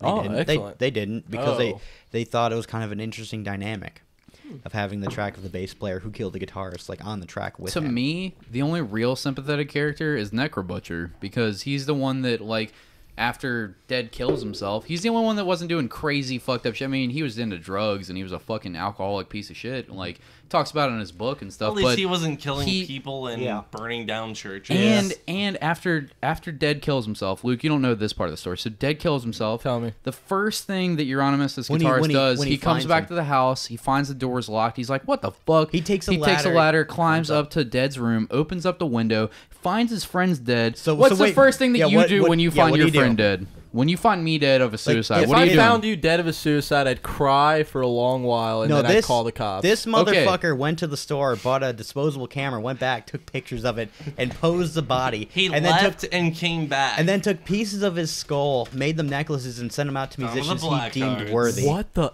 And when did he call it in? After the fact, after he took his pictures, of course. Yeah, this is and then the after actual he took picture. pictures of it, Yeah. he also moved the knife and the shotgun so that it would look better in the picture. Yeah. And then he took the pictures and sent them off to I think it was a Colombian recording studio, so it didn't look like he recorded it himself. And he was like, here's a bunch of live tracks, make this look like a bootleg album. And then he let an album come out called Dawn of the Blackhearts, which is a bootleg album. I'm doing big air quotes, listeners. Bootleg album with their friend's corpse on the front of it. Brain on the floor. Yeah. Just dead. And then fucking Necrobutcher hears about this and then hears about him making fucking skull necklaces. And he's like, fuck you, motherfucker. I'm out. I'm out. Fuck this band. Fuck you. You're a fucking cunt. And he gets the fuck out of there. And then, eventually Necrobutcher comes back in after Euronymous is dead, and now Necrobutcher is the longest lasting member of Mayhem. Mm-hmm. And he, to me, is really the only sympathetic character, and he's also the most downplayed character in the whole band. Seems like in the he's movie the most Lords of down Chaos, to they don't even earth. talk to. They don't even talk. Yeah, to I him. mean, they just had him when he quit. Really, at the end when or not the end when that event happened, because you're just like, oh, I got these pictures and I got the pieces of the skull, and he's like, what the fuck's wrong with you? No, see, he seems very down to earth. Was clearly not everybody, but how many people were about like, I need to push the black label to who the knows? fucking We max? weren't there. It's all just about how the movie portrays it, and how like the stories. I mean, and it was the enough of them articles portray that they started burning churches and killing each other and other people. it. They were all about it because black metal. I'm trying to learn all of this shit. A lot of these musicians, black metal was a way to push Satanism. It had nothing to do with the music. It had nothing to do with. It was all about pushing negative feelings, Satanism, and not the Levian Satanism, like theistic, like the devil's coming, Legitimate. like summoning Satan and fucking Literal. blood sacrifices, and like that's what it was all about. That's why 14-year-old me was like, "This is fucking crazy, dude. I gotta listen to all this, dude." Oh, I feel that for And sure. I mean, it's buried in my roots, but now that I'm older, I'm like, I can see how goofy this shit is. When I was a kid, I was like, no, this is some crazy mythos. These dudes were badasses. And now I'm just like, these dudes were corny fucks that killed each other and did horrible things. Scumbags. They were scumbags for sure. I don't know. How do you feel? Because I feel like you're the same as me. You had the same black metal roots, and I'm talking to. Dude, I went to Catholic school from first grade to fucking senior of high school. So I did K to 8. Not me. you did K to 8. Is that a religious I was family? 1 to 12, brother. 1 of 15 Wait, what? class size. Oh, your class size was 1 to 15? Oh, yeah. When I was in 8th grade, my class size was 12. But went to a bigger Catholic high school. But no, dude, I remember being like 15 and just like talking shit to like religion teachers. Just like Questioning. yeah. Yeah, I totally, yeah. Yeah, no, like there was one who was like, I had him 2 years in a row, and he was just like, I'm here to make sure you don't go to hell. And I was like, what if I know I'm already going to go to hell? And I'm like 15 or 16. And he was like, I want to make sure you don't go to hell. And I'm like, too late. My brother's already going there. I'm going to be there too. Right on. But your first band that got you into that shit was, what was the first thing that you gravitated towards because of all that? Oh, I mean, dude, like when I was 15 or 16, I was just listening to Tool or Nine Inch Nails. Yeah. I'm talking about like Tool. black metal roots though. That's No, what I'm like talking about. no, I didn't. That's have what black, got him into I did music. not have black metal roots when I was 15. I didn't pick that up till I was like 17. Yeah, that's what I'm talking about. When that- your black metal roots, not like when you're like, I'm not saying Oh, yeah. when you're 50. I'm just saying the roots for how did this start for Yeah, you? my roots were Gorgoroth with Insipid Satan, and then I found Under the Sign of Hell, and then boom. Just went from there. Just Okay, went I from got you. there. Sounds like I need to dip my toes in a Golgoroth. I You could do. send you some shit Do because it. it's a Do it hard. tonight. It's a minefield. I'll send you some. You need to listen to Under the Sign of Hell if you're gonna listen to a Gorgoroth album. Yeah, that is the one I would start That's with. the one to go with. I mean, that's the best representation of, and even okay. How do you guys? We should end on this soon. 'Cause Pat's gotta go to bed. How do you guys feel about the remaster? This is a giant controversy in the black metal world, Luke. So, It's not bad. Under the but- Sign of Hell came out in 1996 or 7, and Yeah. then Yeah. in 2007, 10 years later, they put out a remaster of the album, which they recorded with the same vocalist, the same guitarist, a different drummer, and a different bassist. And some fans, most people in the black metal community fucking hate it because Well, to be fair, they did have to record it with a different drummer because the drummer on the original Grimm Under Sign of killed Hell- himself. Yeah, he killed himself. Oh. It's not bad, but just the original recording of Under the Sign of Hell, it had this raw feel to it that you can't really recapture. I mean, if you want to really hear like the emphasis and the different notes and the different riffs, like the remastered version is what you want to go with. Like, he really gives it clarity. you get the intricacy of everything. Like, you really understand Yeah. like where they were going with the musical direction. But if you want like The raw emotional feel to it, the original Yeah. version is what you want to go with. Okay. So I mean, like I can't knock the remastered version because the clarity is important and really hearing the intricacies of what's going on, because there is a lot going on with the riffs and the music of it. But like I can't really beat that raw emotional feel of that original recording. That's what I look Yeah. for in music. Yeah, dude. So I don't Yeah. know. A lot of people argue. I don't know. I thought I would go for it there, and I started to zone out because I'm a little drunk. But my bad. Yeah, I really enjoyed the remaster a lot more than a lot of people were bitch moaning, complaining about. I thought it was solid. I don't know where we're gonna go from here. We're about 2 hours and 10 minutes in. I feel like Pat's just now back. So Yeah, I mean, Pat, do you have I anything still you gotta want to work. drop in? yeah, I mean, I think the main thing to take away from that, black metal, cool music, musicians, they're kind of pieces of shit, but you know, We're not Some of them, not all yeah, of them. some, not all of them. You guys are black metal musicians, and you're not pieces of shit. Right. For the I most like part. you I guys wasn't a lot. here for the most of the episode. we are, but you don't know about it. Yeah, I wasn't here for most of the but episode. we're not Could be an racist. asshole. We're not racist, we're not homophobic, and we've never killed anybody. Right. Well, that's That's nice what of you that's what I guys. look Yeah. for in a friend. You know what they didn't say? Church burnings. They burned a couple churches, dudes. Damn. Good point. Don't deny it. Technicalities. That's a good mythos. We'll end Technicalities. right on that. all Also, right? I've got a quick story, but if you Yeah, want no. before we Just end. tell a quick story for sure. Yeah. So after we did our demo recording, I took guitar lessons after I moved back to Cincinnati. Yeah, so I moved back to Cincinnati, took guitar lessons, found them from Craigslist, and this dude was like offering free Christian ministry lessons. Okay. I'm like, yeah, cool. He was like, I do. Like, I bet I could beat off in front of his grandmother if I just.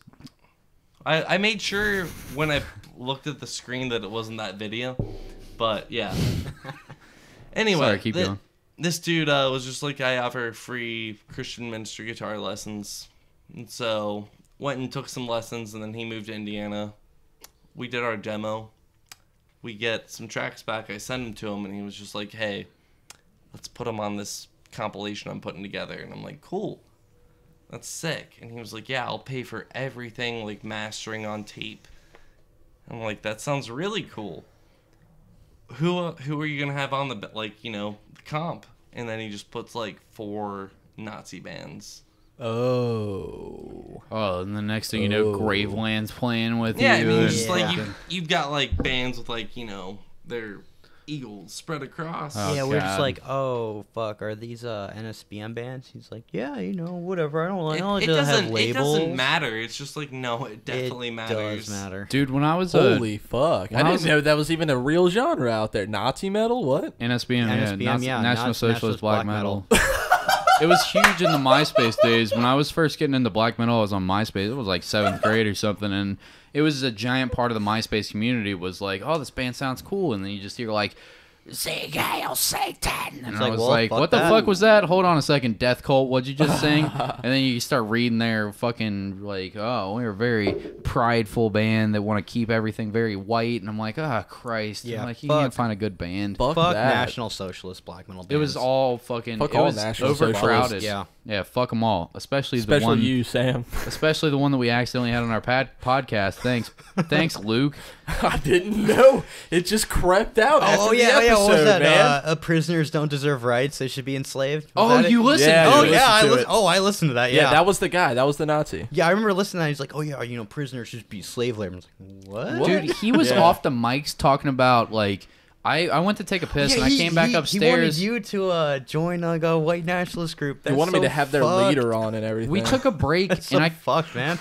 Yeah. I went to go smoke a cigarette and I came back up here after pissing and smoking a cigarette and I'm hearing him like describe like Germanic tribes and then like referring to some of the tribes as Aryans. Fuel and I'm like, Aryan.